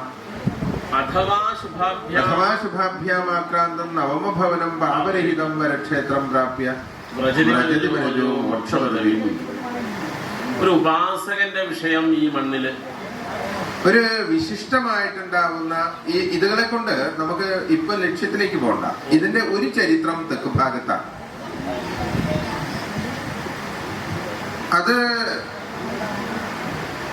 ഏതാണ്ട് 7 തലമുറകൾക്ക് മുമ്പ് ഉണ്ടായിട്ടുള്ള ചരിത്രവുമായിട്ട് ബന്ധപ്പെട്ടുകൊണ്ടുണ്ടാവുന്ന ഒരു ദേവസ്ഥാനത്തിന്റെ, ഒരു ക്ഷേത്രത്തിന്റെ അഥവാ ഒരു ദേവന്റെ കഥയുമായിട്ട് ബന്ധപ്പെട്ട് ഒരു സന്യാസ വിഷയം അഥവാ ഒരു മോക്ഷ വിഷയം, ഒരു യോഗീശ്വര വിഷയം, ഇത്തരം കാര്യങ്ങളൊക്കെ തെക്ക് ഭാഗത്ത് ചർച്ച ചെയ്യേണ്ടതുണ്ട്. പക്ഷേ അത്ര തന്നെ പ്രാധാന്യമായിക്കൊണ്ട് ഒരു യാഗഭൂമിയെ പോലെ വിശിഷ്ടമായിട്ടുണ്ടാവുന്ന വടക്ക് ഭാഗത്ത് സംഭവിച്ചിട്ടുള്ള ഒരു ചരിത്രവും കൂടെ ഇതിൽ നിന്ന് തന്നെ നമ്മൾ ഭൂമിയുടെ പൂർവ്വ പുരാണ ചരിത്രം ചിന്തിക്കുന്ന സമയത്ത് ചിന്തിക്കേണ്ടതുണ്ട്. ഇതില്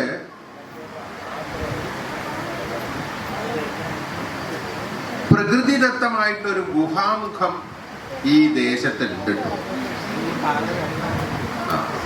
മുനിയറകള് പോലെ, ഗുഹകള് പോലെ, ഗുഹകള് പോലെ.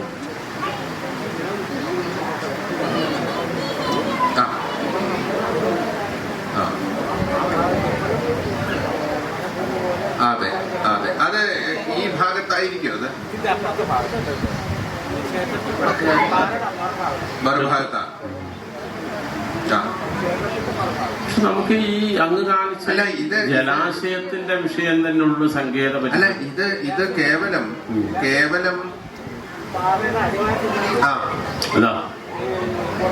അതെ അതെ, അതാണ് ഈ ഛത്രം എന്ന് പറയുന്നത് ഒന്നിന്റെ ഇടയിലും പറഞ്ഞല്ലോ അല്ലേ? ചിന്തിക്കാൻ രണ്ടിന്റെ ഇടയിൽപ്പെട്ട ഒരു സാധനമായിട്ട്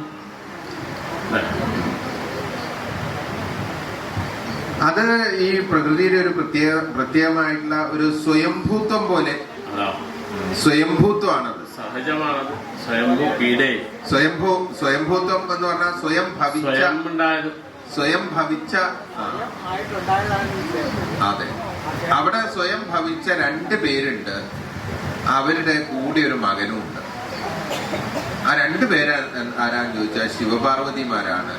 മകൻ ആരാന്ന് ചോദിച്ചാൽ ഗണപതിയാണ്.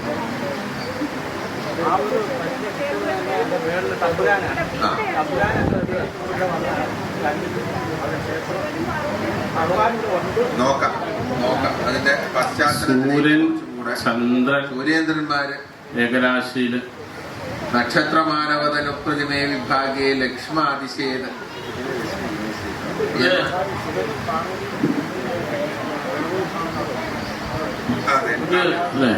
കർക്കട രാശി എന്ന് വെച്ചാൽ എന്തോ ഒരു സ്രോതസ്, ഒരു സ്രോതസ്, ഒരു ശക്തിയുടെ സ്രോതസ്സായിട്ടൊക്കെ കണക്കൂട്ടേണ്ട ഒരു സങ്കേതമായിട്ട്. അതെ, അതെ.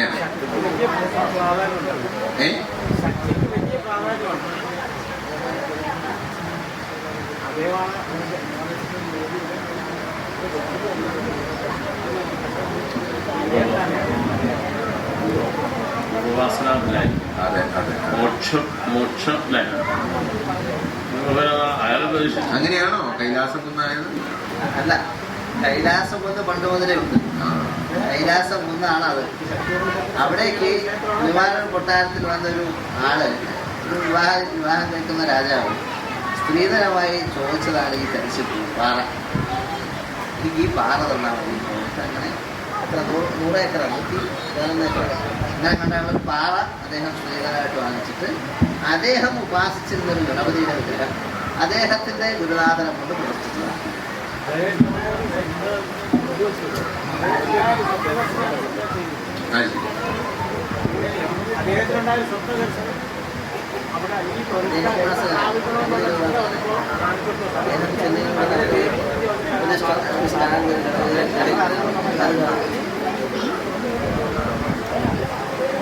അതായിരിക്കും അല്ലേ? ഇതിന്റെ ഒക്കെ എന്തോ ഒരു കാതലായ വിഷയം ഈ കർക്കടരാശി ഭാഗത്തുണ്ട്. ആ ഭാഗമാണ് അതിന്റെ കാതലായ വിഷയം.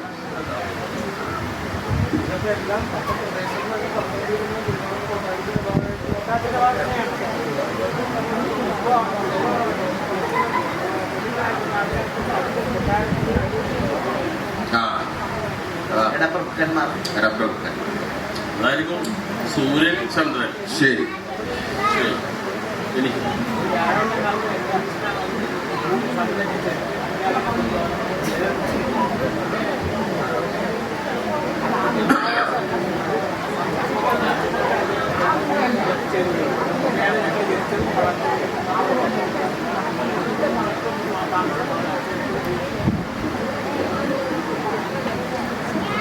സുഖകരത്ത് ദേഹസ് സൗഷ്ഠവം സ്വാസ്ഥ്യം സ്ഥിതി ശ്രേയോയസ സുഖം ജയോ വപുശ്ച തൽ സർവം ചിന്തനീയം നവം ഭവനം ഉർവരാക്ഷിണി ഉപേരികാലെ സ്വവേജനെ ഭൂമതിം പുന സകല നഷ്ടവസ്തു നബി. 10ൽ സൂര്യൻ ബലവാനായിട്ട് നിൽക്കുന്നത് കൊണ്ട് വല്ല രാജാവിന്റെ വല്ല ഗുണങ്ങളും അനുഭവിക്കാൻ ഭാവിയിൽ തീർച്ചയായിട്ടും സൂര്യൻ 10ൽ നിൽക്കുന്നതുകൊണ്ട് ഉണ്ടാകും. കുറച്ച് കഴിഞ്ഞാൽ ഗുണങ്ങൾ പോകും. അതുപോലെ ഒരിക്കലും ലഗ്നത്തിൽ ചന്ദ്രൻ നിൽക്കുന്നതുകൊണ്ട് ഒരിക്കലും പോകില്ല. അതുപോലെ ഗുണമുണ്ടാവും. ഈ കാരകവിധിയിൽ നിൽക്കുന്ന ഗ്രഹത്തിൽ കർത്തൃത്വം ലഗ്നഭാവത്തിലെ ചന്ദ്രനാണ്. കാരകൻ സൂര്യനാണ്. അപ്പം മറ്റൊരു വ്യക്തിയുടെ ആജ്ഞാശക്തിയുടെ അഥവാ അദ്ദേഹത്തിന്റെ ക്രിയാശക്തിയുടെ അഥവാ അദ്ദേഹത്തിന്റെ ബലത്തെ കൊണ്ട് സമ്പത്തിനെ കൊണ്ട് എല്ലാം പ്രവർത്തിക്കുന്ന മറ്റൊരു വ്യക്തിയാണല്ലോ ഈ ലഗ്നഭാവം അഥവാ ലഗ്നത്തിലെ ചന്ദ്രൻ. ലഗ്നപതിയല്ലേ? അതെ. മറ്റൊന്നായിട്ട് എന്തിനാ കണക്കാക്കുന്നത്? അങ്ങ് കാണിച്ച പോലെ സുഗൃഹാധിപതി ഭവതി, സ്വന്തം വീട്ടിന്റെ അധിപൻ തന്നെയല്ലേ ചന്ദ്രൻ. ഇത് ശക്തനല്ല എന്ന് കണ്ടു കഴിഞ്ഞാൽ പിന്നെ 10ൽ നിൽക്കുന്ന ഗ്രഹം അല്ലേ അദ്ദേഹം. പക്ഷെ അത് വേണ്ട. എന്തിനാ? ലഗ്നത്തിൽ നിൽക്കുന്ന ചന്ദ്രന് സ്വയം ബലമുണ്ടല്ലോ, അതിന്റെ അഭാവത്തിലല്ലേ അപ്പുറം പോണ്ടു. ലഗ്നത്തിൽ നിൽക്കുന്ന ചിന്തിത ഗ്രഹത്തിന് ലഗ്നാധിപൻ ലഗ്നഭാവത്തിൽ ബലവാനായിട്ടുണ്ടല്ലോ. അങ്ങനെയാണെങ്കിൽ എന്തിനാ സ്വക്ഷതുംഗ മൂലത്രികോണകാഹ കണ്ടകേഷു അന്യോന്യകാരകാഹ കർമ്മവസ്തുതേഷാം വിശേഷത. അത് അഭാവത്തിൽ മാത്രമല്ലേ? അഭാവത്തിലല്ലേ? ഈ സ്വക്ഷതുംഗ മൂലത്രികോണകാഹ കണ്ടകേഷു യാവന്താസ്ഥിതാഹ. സ്വക്ഷതുംഗ മൂലത്രികോണകന്മാരായി കേന്ദ്രഭാവത്തിൽ യാവന്താസ്ഥിതാഹ ആരെല്ലാണോ നിൽക്കുന്നത് സർവ്വതേ അന്യോന്യകാരകാഹ, അവർ മുഴുവൻ പരസ്പരം സഹായിക്കുന്നവരാണ്. പക്ഷേ കർമ്മദേശം വിശേഷത.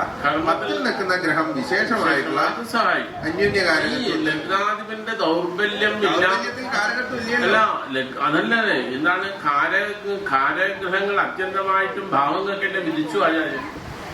അതല്ല ദൗർബല്യം ഇല്ല. ഈ ബലവാന്മാരല്ലെങ്കിൽ കാരകത്വത്തിൽ പെടൂല. ദുർബലനായിട്ടുള്ള ഗ്രഹമാണ് ചന്ദ്രനെങ്കിൽ കാരകത്വത്തിൽ പെടൂലല്ലോ. ഇത് സ്വക്ഷേത്ര ബലവാനായിട്ട് ലഗ്നഭാവത്തിൽ നിൽക്കുന്ന ചന്ദ്രനായതുകൊണ്ട് കാരകവിദ്യക്ക് അധികാരിയാണ്. അങ്ങനെയാണ് ലഗ്നഭാവത്തിൽ നിൽക്കുന്ന ചന്ദ്രൻ അഥവാ ഇവിടെ ചിന്തിതമായിട്ടുണ്ടാവുന്ന ഭഗവതി എന്ന് വയ്ക്കുക. അങ്ങനെയാണെങ്കിൽ കർമ്മകസ്തേഷാം വിശേഷത, അതിന്റെ കാരകത്വത്തിൽ 10ൽ നിൽക്കുന്ന ബലവാനായിട്ടുള്ള സൂര്യനാണ് കാരകത്വത്തിൽ വിശേഷത്വം. അപ്പൊ സൂര്യനല്ലേ ബഹുമാനിക്കേണ്ടത്? ചന്ദ്രന്റെ ഈ സൂര്യന്റെ അധിപനായ ഗ്രഹം, ആശ്രിതപതിയായ ഗ്രഹം ദുഷ്ടനായിട്ട് ചന്ദ്രൻ ലഗ്നത്തിൽ വ്യാദൃഷ്ടിയിൽ നിൽക്കുന്നതുകൊണ്ട് ചന്ദ്രനിലേക്ക് തന്നെ എപ്പോ വീര്യം നഷ്ടപ്പെടില്ല. ശുഭദൃഷ്ടനായിട്ട് ലഗ്നത്തിൽ നിൽക്കുന്ന ഗ്രഹത്തിന് എപ്പോഴും ഒരു ഗുണം വിധിച്ചുവല്ലോ. അല്ല, 10ലെ സൂര്യനാ ഞാൻ ചോദിക്കുന്നത്.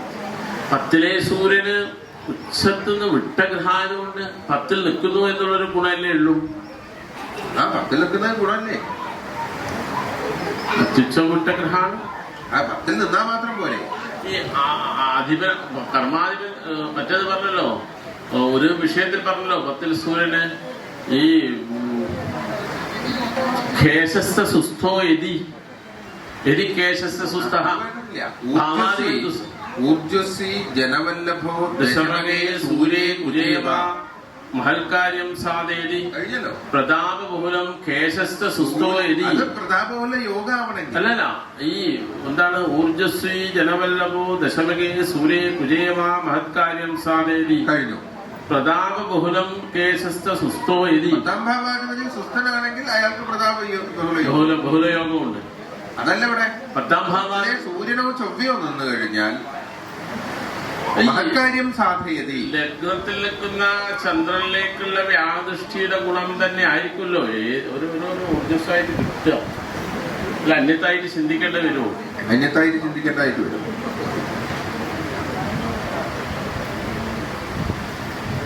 ഇപ്പൊ 10ാം ഭാവവിധിക്ക് പാപയോഗവും അനിഷ്ടഭാവസ്ഥിതിയും വരുമ്പോ ആ ഫലം പ്രവർത്തനത്തിൽ ഉണ്ടാവും. ഉണ്ടാവണം. ഈ ദേശത്തിന് എന്താ പേര് പറയാ? മലക്കൽ ദേശം. മലക്കൽ ദേശത്ത് ചൊറിയണങ്കോട് കൈലാസം കൊന്നു. ചൊറിയണങ്കോട്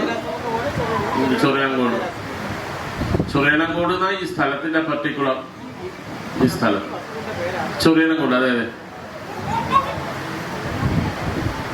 തിരുവാനൂർ വില്ലേജ് അല്ലേ?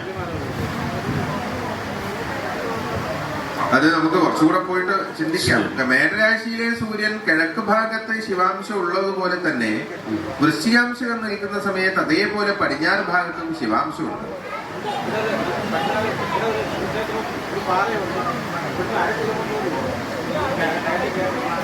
ഒരു ഭൂമി ആവും ഇത് രണ്ടും. ഒരു വംശത്തിന്റെ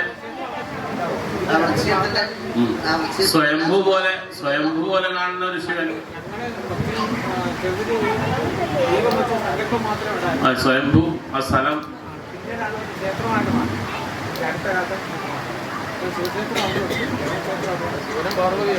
ശിവനും പാർവതി.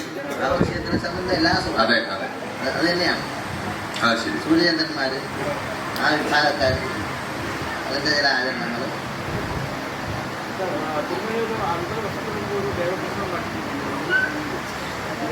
ഇവിടെ അവിടെയാണ് താമസിക്കുന്നത്. ആ സമയത്ത് ചില പ്രശ്നങ്ങൾ അച്ഛൻ അനുഭവപ്പെട്ടതിൻ്റെ അടിസ്ഥാനത്തിലാണ് പ്രശ്നം. അപ്പോൾ പറഞ്ഞു ഭഗവത് ചൈതന്യത്തിൻ്റെ കടന്നുപോക്ക് ഒരു ഭാഗമാണ് ഭഗവതിൻ്റെ സാന്നിധ്യം ഉണ്ടാവും. കാരണം ഇവിടുന്ന് മാറി താഴോട്ട് മാറി വീട് വെച്ച് താമസിക്കാനുള്ള ഉദ്ദേശിച്ചു. അങ്ങനെ ഇവിടുന്ന് മാറി അപ്പുറത്തേക്ക് വീട് വെച്ച് താമസിക്കുക. ഈ സ്ഥലത്ത് വീട് ഒഴിവാക്കിയിട്ടല്ലേ? 50 വർഷം. ഞാൻ എൻ്റെ അച്ഛൻ പറഞ്ഞു കേട്ടതാണ്. ഞാൻ ജലത്തിലൊക്കെ എനിക്ക്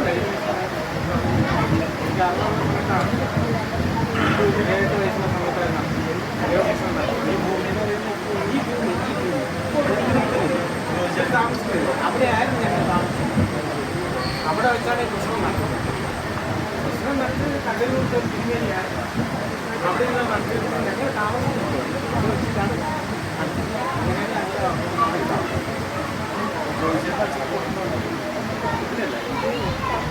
ഈ ദോഷം നടത്താൻ വേണ്ടി ഏൽപ്പിച്ച വ്യക്തിയാണ്. അത് ഞങ്ങളെല്ലാം ജനിക്കണം അച്ഛനെ സ്വന്തമാണ്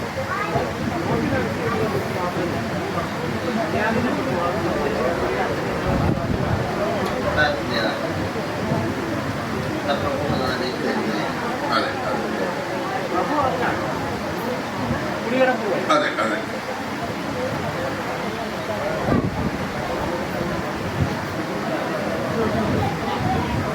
ഈ കിഴക്ക് ഭാഗത്ത് സൂര്യൻ ഉണ്ടല്ലോ.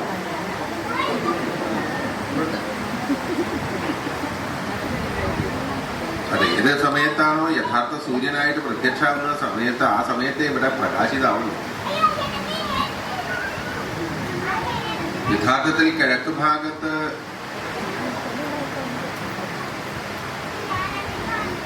കിഴക്കും പടിഞ്ഞാറുമായിട്ട് ശിവന്റെ സാന്നിധ്യം, ശിവപാർവതിമാരുടെ സാന്നിധ്യം പൂർണ്ണമായ നിലയിൽ നിൽക്കുന്ന ഭൂമിയാണ്. കിഴക്കുണ്ട് പടിഞ്ഞാറുമുണ്ട്. കിഴക്ക് ഭാഗത്തുള്ളത് താപസന്മാരെ പോലെയുള്ള ജ്ഞാനദൃഷ്ടിയെ കൊണ്ട്, അറിവുകൊണ്ട് ഏറ്റവും ശ്രേഷ്ഠമായവർക്കും, പടിഞ്ഞാറ് ഭാഗത്ത് ക്രിയ കൊണ്ട് ശ്രേഷ്ഠമായവർക്കും ആരാധിക്കാനുണ്ട്.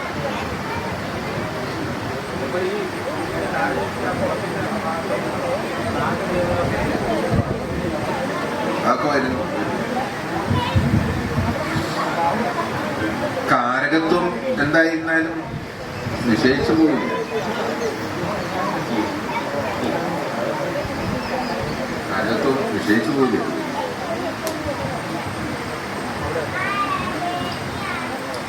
അങ്ങനെയാണെങ്കിൽ ഈ ലഗ്നം കർക്കടരാശിയായി ചന്ദ്രന്റെ ബന്ധം വന്നുകൊണ്ട് ഭാവിയിലെ നിർമ്മാണ പദ്ധതിയും ഈ ജലവിഷയവുമായിട്ടൊരു ബന്ധം ഘടിപ്പിക്കേണ്ട ഒരു ഗൗരവം മനസ്സിലാക്കി ഒരു ബന്ധം ഘടിപ്പിക്കേണ്ടതുണ്ടാവില്ലേ? കർക്കടകാവുമ്പോൾ ചന്ദ്രൻ കർക്കടരാശിയിൽ വന്നുകൊണ്ട് ഇതിന്റെ ഒരു സാന്നിധ്യത്തിന്റെ നിലനിൽപ്പിന്റെ ആധാരമായ പ്രകൃതിശക്തിയായിട്ട് ഈ ജലാശയത്തിന്റെ മഹത്വം കണക്കിലാക്കിയിട്ട് അതിന് വല്ല നിർമ്മാണ ലഗ്നം എന്ന് വെച്ചാൽ സ്ഥാനം, പൂജ, ധർമ്മകർമാഭിവൃദ്ധി ഇതൊക്കെ ലഗ്നം കൊണ്ട് തന്നെയാണല്ലോ വരുന്നത്.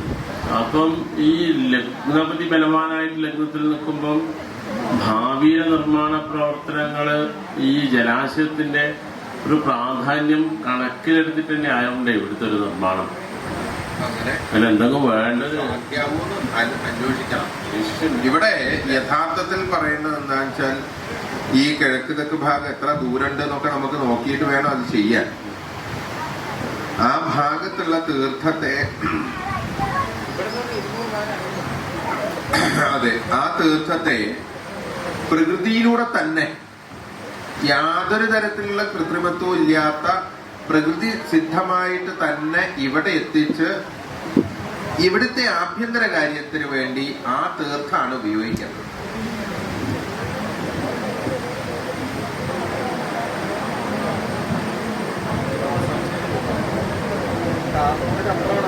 അതെ,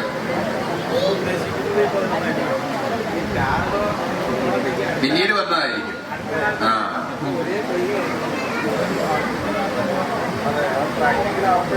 പ്രാക്ടിക്കലാകുമ്പോ ഒട്ടും പ്രയാസമൊന്നുമില്ല. പ്രയാസമൊന്നുമില്ല. പ്രാദേശികമായിട്ടുള്ള ബുദ്ധിമുട്ടുകൾ എന്തെങ്കിലും ഉണ്ടെങ്കിൽ അല്ല, അത് ഉള്ളിലേ എടുക്കാമല്ലോ. ജലനിർഗമമാക്കം പോലെ അല്ല, ഉടമസ്ഥയാരുടെയാന്ന് പറഞ്ഞല്ലോ. ശിവന്റെയും പാർവതിയുടെയാണ്. അതെ, അവരുടെ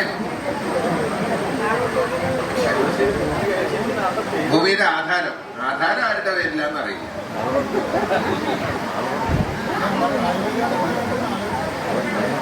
അല്ല, അങ്ങനെയൊരു നിശ്ചയം വെച്ചാൽ സ്വക്ഷേത്രത്തിൽ വ്യാധിഷ്ഠനായ ഗ്രഹമായതുകൊണ്ട് അല്ല അത് നമ്മൾ നിർദ്ദേശിക്കേണ്ട. അത് കിട്ടുമല്ലോ, അങ്ങനെയല്ലേ ഉണ്ടാവും. അതെന്താ അത് പറഞ്ഞു കൊടുത്താൽ പോലെ അവർക്ക്. അയ്യേ നിങ്ങളെന്തിനീ വിഷമിക്കുന്നത്, സ്വക്ഷേത്രത്തിൽ വ്യാദൃഷ്ടിയാ തിരുമേനി, അത് നിങ്ങളങ്ങനെ നിശ്ചയിച്ചോളി അല്ലേ. കിട്ടും കിട്ടും. അതാ ഒരു എല്ലാവരും അമ്പലത്തിലാണ് അവർക്ക്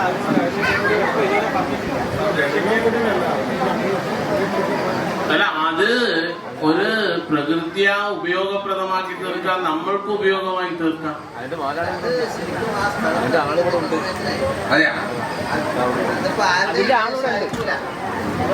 വെള്ള വഴി വരുന്നില്ലേ, അതിന്റെ ആളിവിടെ ഉണ്ട്. അല്ല അത് ആരുടെ കൈവശമാവാൻ സാധ്യതയില്ല. അല്ല അതൊരു പുറമ്പോക്ക് പോലെ കിടക്കുന്നത് പുരയിടങ്ങളുടെ നടക്ക് കിടക്കുന്നതായിരിക്കും ആ സാധനം. റോഡിന്റെ അപ്പുറം പുറമ്പോക്ക് പോലെ കിടക്കുന്നതായിരിക്കും.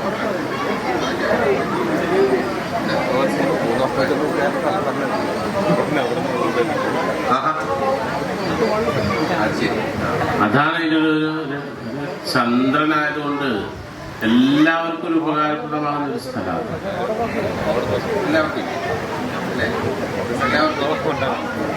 ഒരു ചായക്ക് ഒരു 5 മിനിറ്റ് സമയം ചായ ടീ ബ്രേക്ക്.